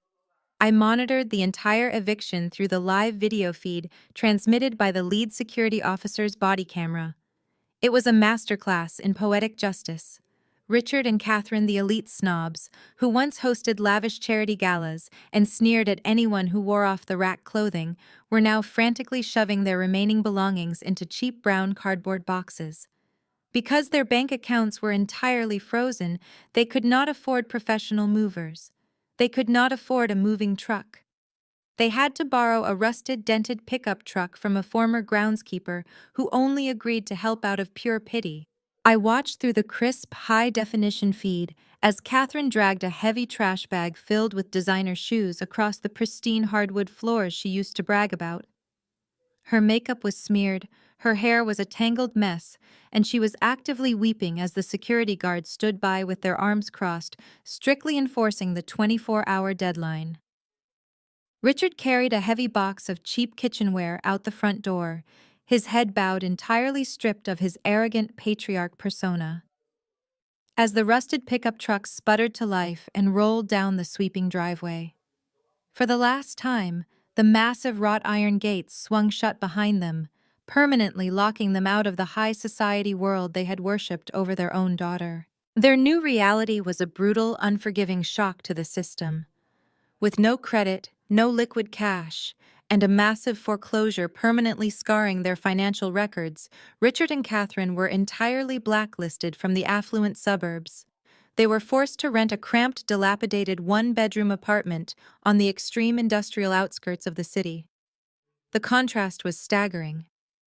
Instead of vaulted ceilings and crystal chandeliers, they now had peeling yellow wallpaper and a ceiling fan that rattled ominously with every rotation. Instead of manicured gardens and a heated swimming pool, their single window overlooked a noisy, smog-filled highway and a flickering neon sign from a neighboring liquor store. There was no country club to escape to. Their elite friends, the same people Catherine had spent decades gossiping with over expensive brunch, blocked their numbers the second the news of their financial ruin leaked. They were total social pariahs. I received reports from the private investigator I kept on retainer that Catherine spent her days sitting on a cheap, sagging thrift store sofa, staring blankly at the peeling walls, entirely unable to comprehend how she had fallen so far. Richard, the man who used to confidently dictate corporate strategy, was now reduced to scanning the classified ads in the local newspaper, desperately searching for entry-level, hourly wage jobs just to keep the electricity turned on. They were living in a personal hell entirely of their own making. But the destruction of my parents was only the opening act of the grand finale. The true spectacle occurred 3 days later in the most exclusive, heavily gated neighborhood in the state. Cameron had managed to retreat to his upscale rented townhouse after being physically thrown out of the Apex Biogen lobby. He was frantically pacing his living room, surrounded by half-packed suitcases, desperately trying to figure out a way to flee the country before the federal authorities finalized their case. He still believed he had a tiny window of opportunity to escape. He was dead wrong. At exactly 6 in the morning, the tranquil silence of the elite neighborhood was violently shattered. A fleet of black unmarked tactical vehicles swarmed the manicured street, screeching to a halt directly on Cameron's pristine front lawn. Dozens of heavily armed FBI agents wearing tactical vests poured out of the vehicles. They did not knock politely. They used a heavy steel battering ram to entirely obliterate his custom mahogany front door, breaching the townhouse with overwhelming, terrifying force. Cameron was tackled to the floor of his foyer before he could even reach for his passport. The agents pinned him aggressively against the imported marble tile, shouting federal commands that echoed out into the quiet street. They read him his Miranda rights clearly and loudly, stating the federal charges of wire fraud, securities fraud, and aggravated identity theft. They dragged him up from the floor, his hands locked tightly in heavy steel handcuffs behind his back. He was wearing silk pajamas, completely disheveled, crying hysterically, as they marched him out the ruined front door and onto the bright green grass of his front lawn. The timing of the raid was flawlessly executed for maximum public exposure. It was the exact hour when the wealthy executives and high society housewives of the neighborhood were out walking their purebred dogs or heading to their luxury vehicles for their morning commute. A massive crowd of elite neighbors had gathered on the sidewalks watching the golden tech boy being paraded like a captured animal. News helicopters were already circling overhead, broadcasting the live takedown to every local news station in the state. Cameron desperately tried to hide his face, sobbing loudly, pleading with the federal agents to put him in the vehicle. But the agents took their time, forcing him to stand on the lawn in his silk pajamas, while they secured the perimeter and hauled boxes of seized hard drives and financial ledgers out of his house. The neighbors watched in absolute disgust, whispering, rapidly capturing the humiliating scene on their smartphones. The golden child was entirely unmasked.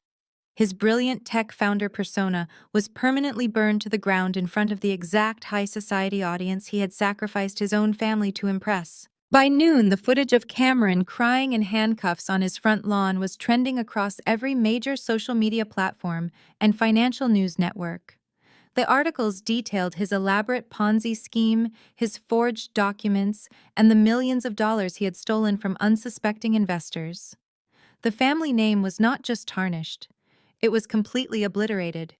Any lingering shred of respect or status my parents desperately hoped to cling to was entirely wiped off the map. They were the parents of a high-profile federal criminal, bankrupt, homeless, and globally humiliated. I watched the news broadcast from the massive flat-screen television in my penthouse office. I took a slow sip of my freshly brewed coffee, feeling the warm liquid soothe my throat. I looked out the floor-to-ceiling windows at the sprawling city I now helped control. The empire was secure, the toxic rot had been surgically removed, and the board was completely cleared. The empire was secure, the toxic rot had been surgically removed, and the board was completely cleared. But clearing the board was only the first step in maintaining a $20 billion stronghold. As the new chief scientific officer of Apex Biogen Y, held absolute veto power over all mergers and acquisitions. My days were suddenly consumed by an endless avalanche of pitch decks, clinical trial data, and startup valuations.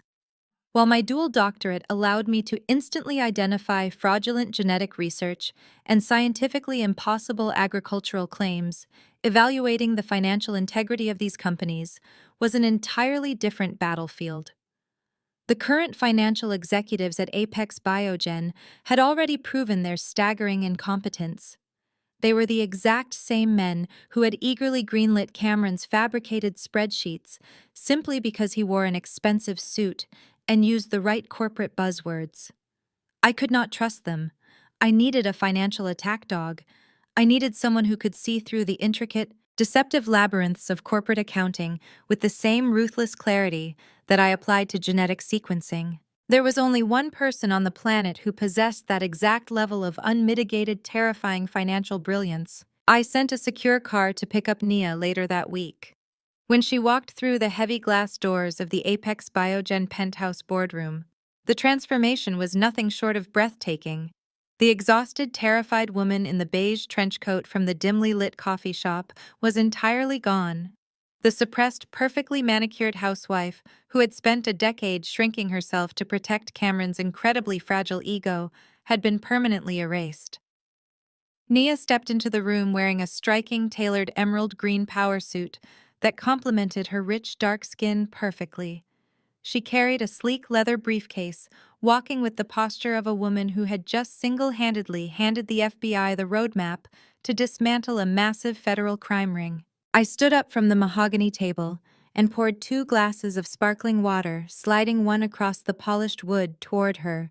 She took a seat in the plush leather guest chair, looking around the massive, intimidating corporate fortress with calm, analytical eyes.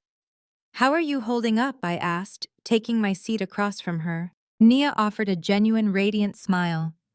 "The divorce is moving forward uncontested, because Cameron is currently sitting in a federal holding cell with no access to legal funds.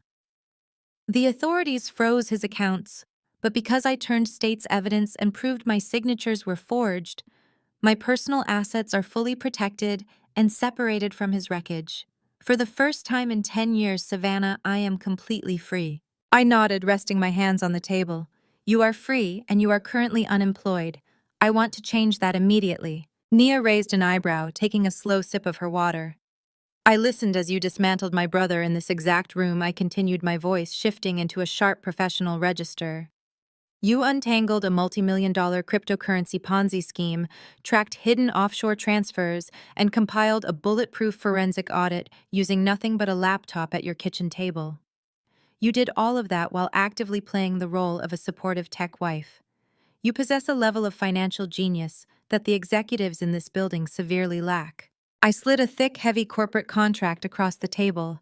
It was not a bridge loan, and it was certainly not a fake buyout offer. "I am officially offering you the position of Chief Audit Executive at Apex Biogen," I stated clearly. "You will report directly to me and Mr. Maxwell. You will have full, unrestricted executive authority to audit every single startup that pitches this conglomerate. You will gut their ledgers, expose their hidden debts, and flag every single fabricated revenue stream. If you say the math is fraudulent, I veto the acquisition. We will operate as an absolute impenetrable wall." Nia looked down at the contract.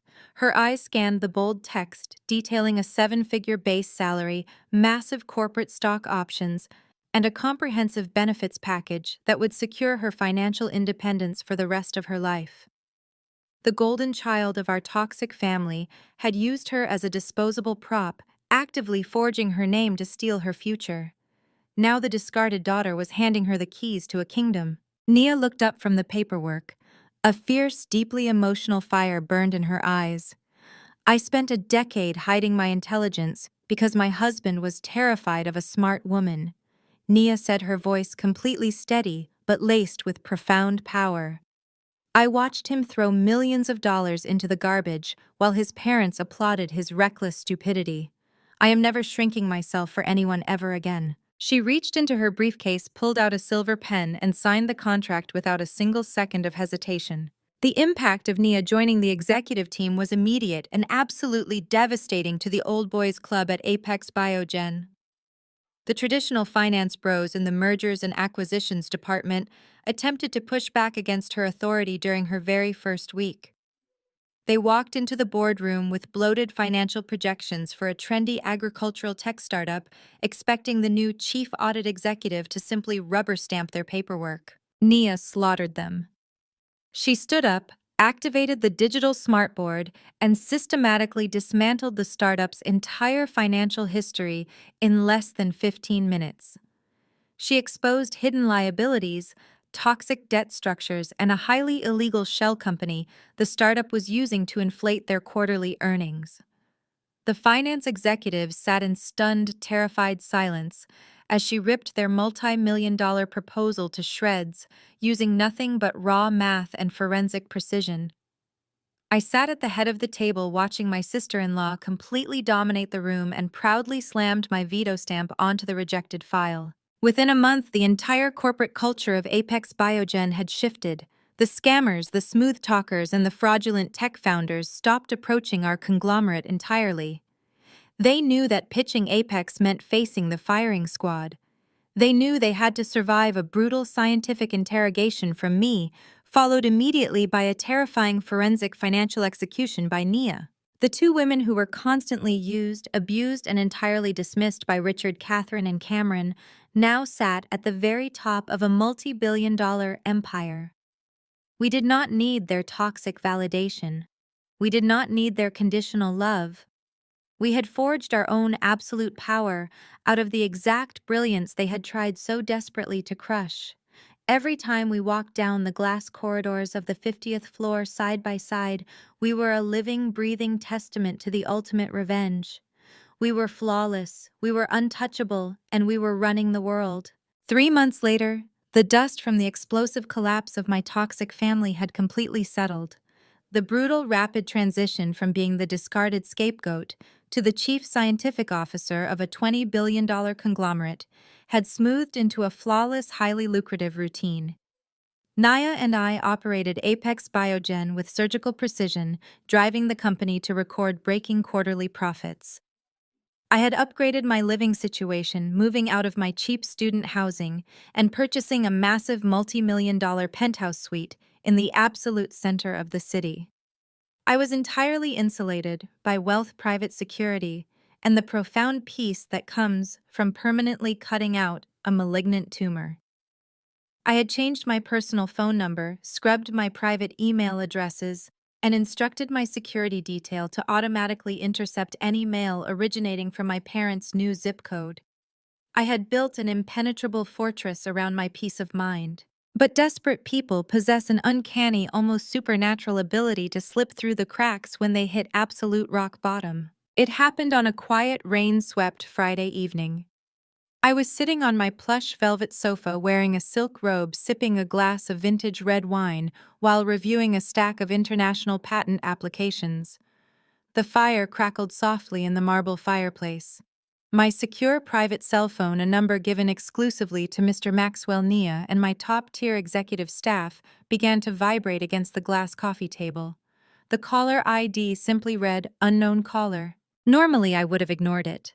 But we were in the middle of closing a massive overseas acquisition, and I assumed it was one of our international legal partners calling from an unregistered line. I reached over, picked up the phone, and swiped to answer. "Savannah, please do not hang up." The voice on the other end of the line was a jagged, desperate rasp. It was heavily distorted by static clearly originating from a cheap prepaid burner phone. I froze, the crystal wine glass hovering inches from my lips. It was Catherine. I did not speak. I simply listened to the chaotic, heavy breathing on the other end of the line. The background noise was completely foreign to the elite country club aesthetic my mother had worshipped her entire life. I could hear the loud, aggressive blare of highway traffic, the wailing siren of a distant police car, and the distinct hollow echo of a cramped, unfurnished room. "Savannah, please say something." Catherine wept, her voice completely devoid of its former aristocratic polish. "I know you changed your number. I had to pay a private investigator the last $200 in my checking account just to track down this private line. Please, you are the only person left in the world who can help us. We are drowning." I slowly lowered my wine glass to the table, leaning back into the cushions. The sheer audacity required to track down my secure line after I had explicitly orchestrated their eviction was staggering. I did not offer a comforting greeting. I did not ask how she was doing. I remained completely silent, forcing her to speak into the cold void. "Your father is completely broken," Catherine sobbed, launching into a frantic, pathetic monologue. "The warehouse job fired him after 2 weeks because his back gave out. We are living in a nightmare, Savannah. The apartment has black mold on the walls. The heating barely works. I am scrubbing toilets at a local diner just to afford canned soup. Our friends abandoned us. Everyone abandoned us. We have absolutely nothing left." She paused, gasping for air, waiting for me to offer a shred of sympathy. When I provided nothing but silence, she pivoted immediately to the true, ultimate reason for her call. Even after everything that had happened, her entire universe still revolved around the golden child. "It is Cameron," she cried, her voice pitching into a hysterical wail. "Savannah, they are going to destroy his life. The public defender the court assigned to him is an absolute joke. He is completely overwhelmed and refuses to fight the charges.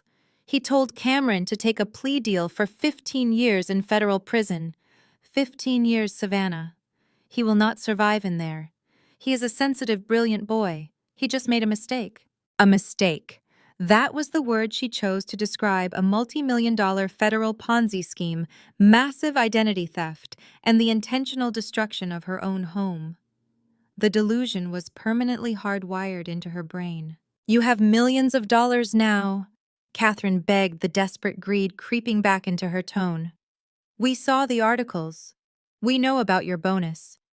Hiring a top-tier, high-powered criminal defense attorney would be absolute pocket change for you. You can afford the best legal team in the country to get him out of this.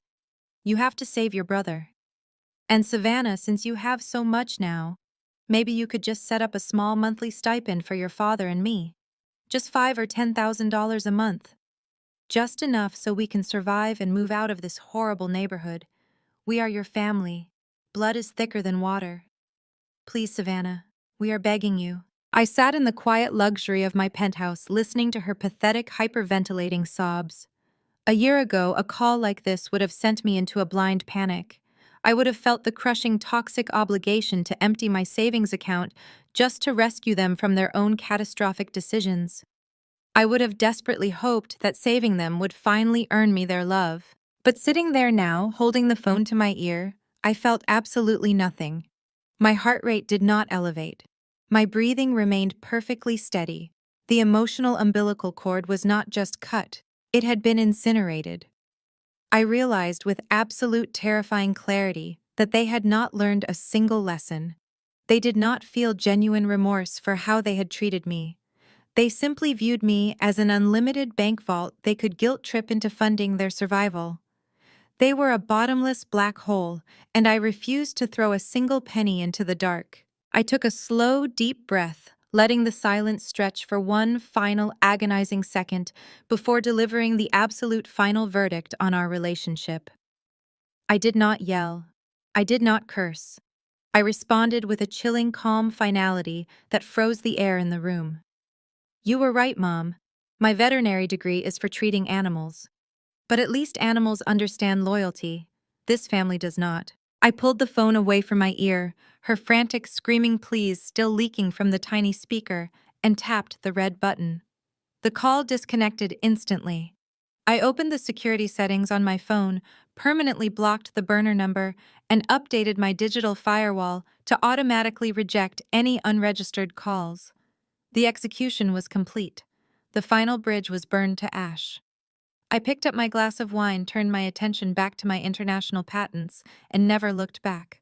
2 years later, the crisp alpine air of Geneva, Switzerland, filled my lungs, providing a beautiful and vibrant contrast to the suffocating toxicity I had left behind in Connecticut. I stood quietly in the velvet-draped wings of the massive Palais des Nations auditorium. Beyond the heavy curtains, thousands of the world's most brilliant scientific minds, corporate titans, and international dignitaries murmured in anticipation. The master of ceremonies approached the state-of-the-art podium, his voice echoing perfectly across the sprawling, brilliantly lit hall. He announced my name. He announced my dual doctorate. And he announced that I was the sole recipient of the Global Medical Innovation Award, the highest international honor ever bestowed upon a researcher in the field of agricultural pharmaceuticals. I walked out onto the global stage. I wore a custom-tailored sweeping ivory gown that projected pure, unadulterated elegance and absolute power. As I stepped into the blinding spotlight, the entire auditorium erupted into a deafening standing ovation. I looked out into the massive sea of faces, remembering the empty, lonely parking lot of my university graduation. I was no longer a discarded, financially starved student begging for parental validation. I was a corporate titan, a recognized scientific pioneer, and a woman who had entirely conquered her industry. I accepted the heavy crystal award and stepped up to the microphone. The room fell into a reverent silence. I delivered my acceptance speech with absolute clarity and unshakable confidence. I did not waste a single breath thanking the toxic family who had tried to destroy me. Instead, I locked eyes with Nia, who was sitting in the front row, wearing a stunning designer gown, beaming with fierce, sisterly pride. I thanked her. I thanked Mr. Maxwell. And then I used the ultimate global platform to announce my next major move. I declared the official launch of the Savannah Apex Foundation. Using $50 million of my own personal equity, I established a massive international grant program dedicated entirely to animal welfare and advanced veterinary research. I was taking the exact profession my parents had mocked as a pathetic joke and using it to revolutionize global animal care. Furthermore, I announced a comprehensive, fully funded scholarship trust specifically designed for minority women pursuing degrees in science, technology, engineering, and mathematics. I wanted to ensure that brilliant, marginalized women like Nia and myself would never have to beg arrogant men for a seat at the table ever again. We were simply going to build our own tables, fund our own laboratories, and run our own empires. While I was standing under the blinding lights of international acclaim, changing the world and securing my legacy, the universe was actively enforcing its absolute merciless justice back in the United States. The stark, horrific reality of my family's new existence was almost poetic in its cruelty. Richard, the arrogant patriarch who used to confidently dictate corporate strategy from his leather armchair, was now wearing a poorly fitting, scratchy polyester uniform. He worked the graveyard shift as a security guard for a discount industrial warehouse. His nights were spent walking the cold, drafty, rain-slicked perimeters of a massive concrete parking lot, shining a cheap flashlight into empty dumpsters. His knees ached constantly, his pride was entirely obliterated, and he was routinely yelled at by a shift manager who was 30 years his junior. There were no more crystal glasses of expensive scotch. There were only lukewarm thermoses of bitter instant coffee, the freezing night air, and the crushing, inescapable silence of his own massive failure. Catherine suffered an even more public, deeply humiliating purgatory. The woman who had prized elite social standing above her own flesh and blood was forced to accept a minimum wage job as a custodial worker. The cruelest twist of fate was her assigned location. Due to her complete lack of marketable skills and her desperate need for cash, she was hired to scrub the floors and sanitize the restrooms at the exact same exclusive country club where she used to hold her lavish weekend brunches. Every single day she had to push a heavy yellow mop bucket through the grand dining room, keeping her head bowed in absolute agonizing shame. The wealthy housewives she used to gossip with walked right past her without a second glance. If one of her former friends dropped a soiled napkin or spilled a mimosa, Catherine had to silently kneel on the floor and wipe it up. She was entirely erased from the high society narrative, reduced to a nameless, invisible servant in her former kingdom. And then there was Cameron, the golden child, the visionary tech founder who was absolutely convinced he was days away from becoming a billionaire. He was currently sitting in a stark, heavily guarded visitation room at a federal penitentiary. The overwhelmed public defender had been completely right. Faced with the mountain of irrefutable forensic evidence Nia had provided, the federal prosecutors completely destroyed him. Cameron took the plea deal to avoid spending the rest of his natural life behind bars. He was officially sentenced to 15 years in a medium-security federal prison. His custom-tailored Italian suits were permanently replaced by a scratchy, oversized khaki jumpsuit. His days of charming venture capitalists and popping expensive champagne on rented yachts were permanently over. He spent his days scrubbing grease off prison cafeteria trays, surrounded by hardened criminals who did not care about his fabricated pitch decks or his arrogant tech vocabulary. He was stripped down to a federal inmate number entirely forgotten by the corporate world he had worshipped. I stepped off the global stage in Geneva, the applause still roaring in my ears. I walked into the private VIP reception area where Nia was waiting with 2 crystal flutes of the finest champagne. We clinked our glasses together, the crisp sound ringing with the absolute certainty of our victory. That night in Geneva was a flawless international validation of everything I had built, but the most profound moment of closure occurred exactly 1 week later, back on our own turf. I stood on the sprawling private rooftop terrace of the Apex Biogen headquarters. We were 50 stories above the ground, surrounded by a sleek glass parapet that offered an unobstructed 360-degree view of the glittering city skyline. The night air was crisp and cool, carrying the faint electric hum of the massive metropolis sprawling out beneath us. It was a city I used to navigate with the heavy, suffocating anxiety of a broke, unloved student. Now I looked down at the grid of glowing streets and towering skyscrapers with the absolute, unshakable confidence of a woman who owned the board. Nia stood beside me, leaning gracefully against the glass railing. She wore a stunning, perfectly tailored white silk suit that caught the ambient light of the city. She had just finished finalizing the quarterly financial audits for our newest international acquisitions, closing out a record-breaking fiscal year for the conglomerate. She set her sleek digital tablet down on a nearby marble high-top table and picked up a chilled bottle of vintage champagne. She poured the golden, bubbling liquid into two crystal flutes, handing one to me. We did not need to offer a grand theatrical toast. We simply looked at each other, acknowledging the massive, terrifying, and ultimately beautiful journey we had survived.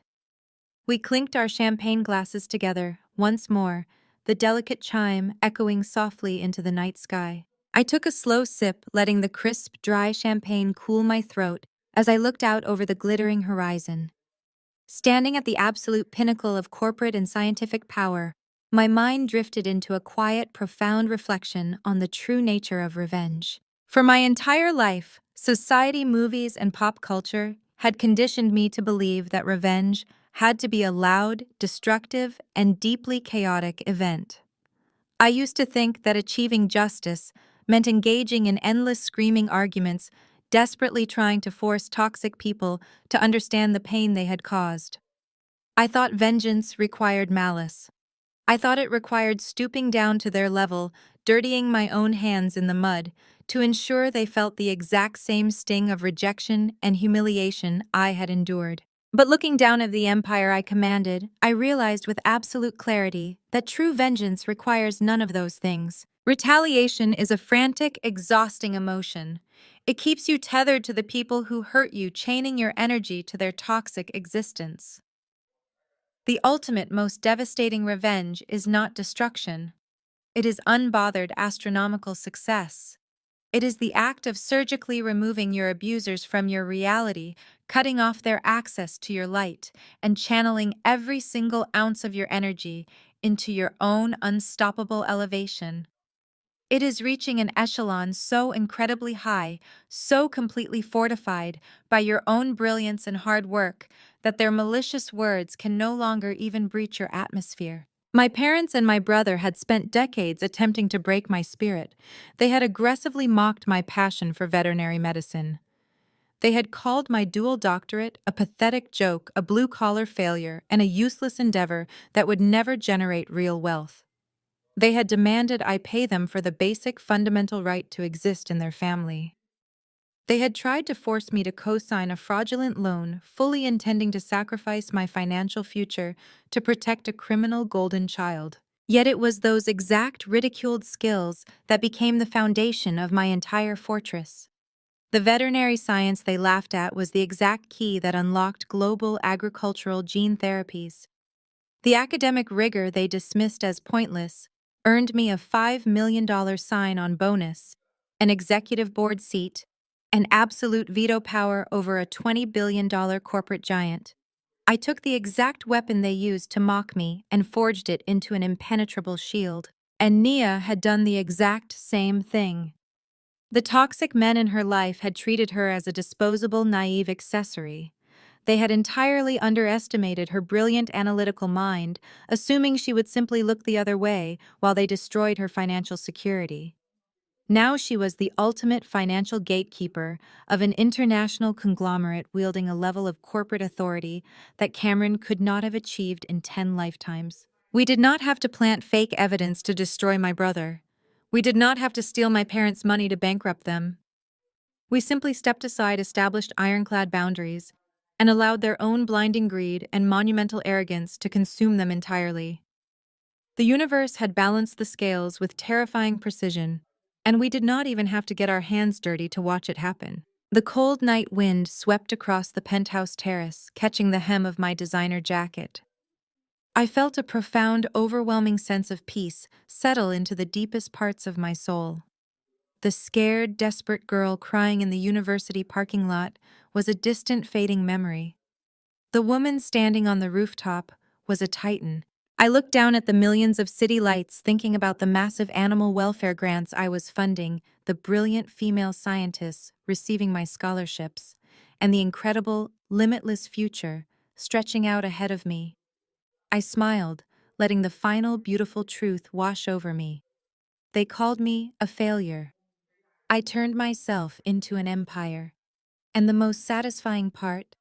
They have to spend the rest of their miserable lives standing in the shadow of the very tree they tried to cut down. The most profound lesson from Savannah's story is that true vengeance doesn't require malice or stooping to the level of your abusers. Instead, the ultimate revenge is unbothered astronomical success. When toxic people try to tear you down, the best response is to establish ironclad boundaries and channel your energy into building your own empire. You do not have to get your hands dirty or seek active retaliation. The universe often balances the scales when you simply step away. Healing starts when you stop seeking validation from those committed to misunderstanding you.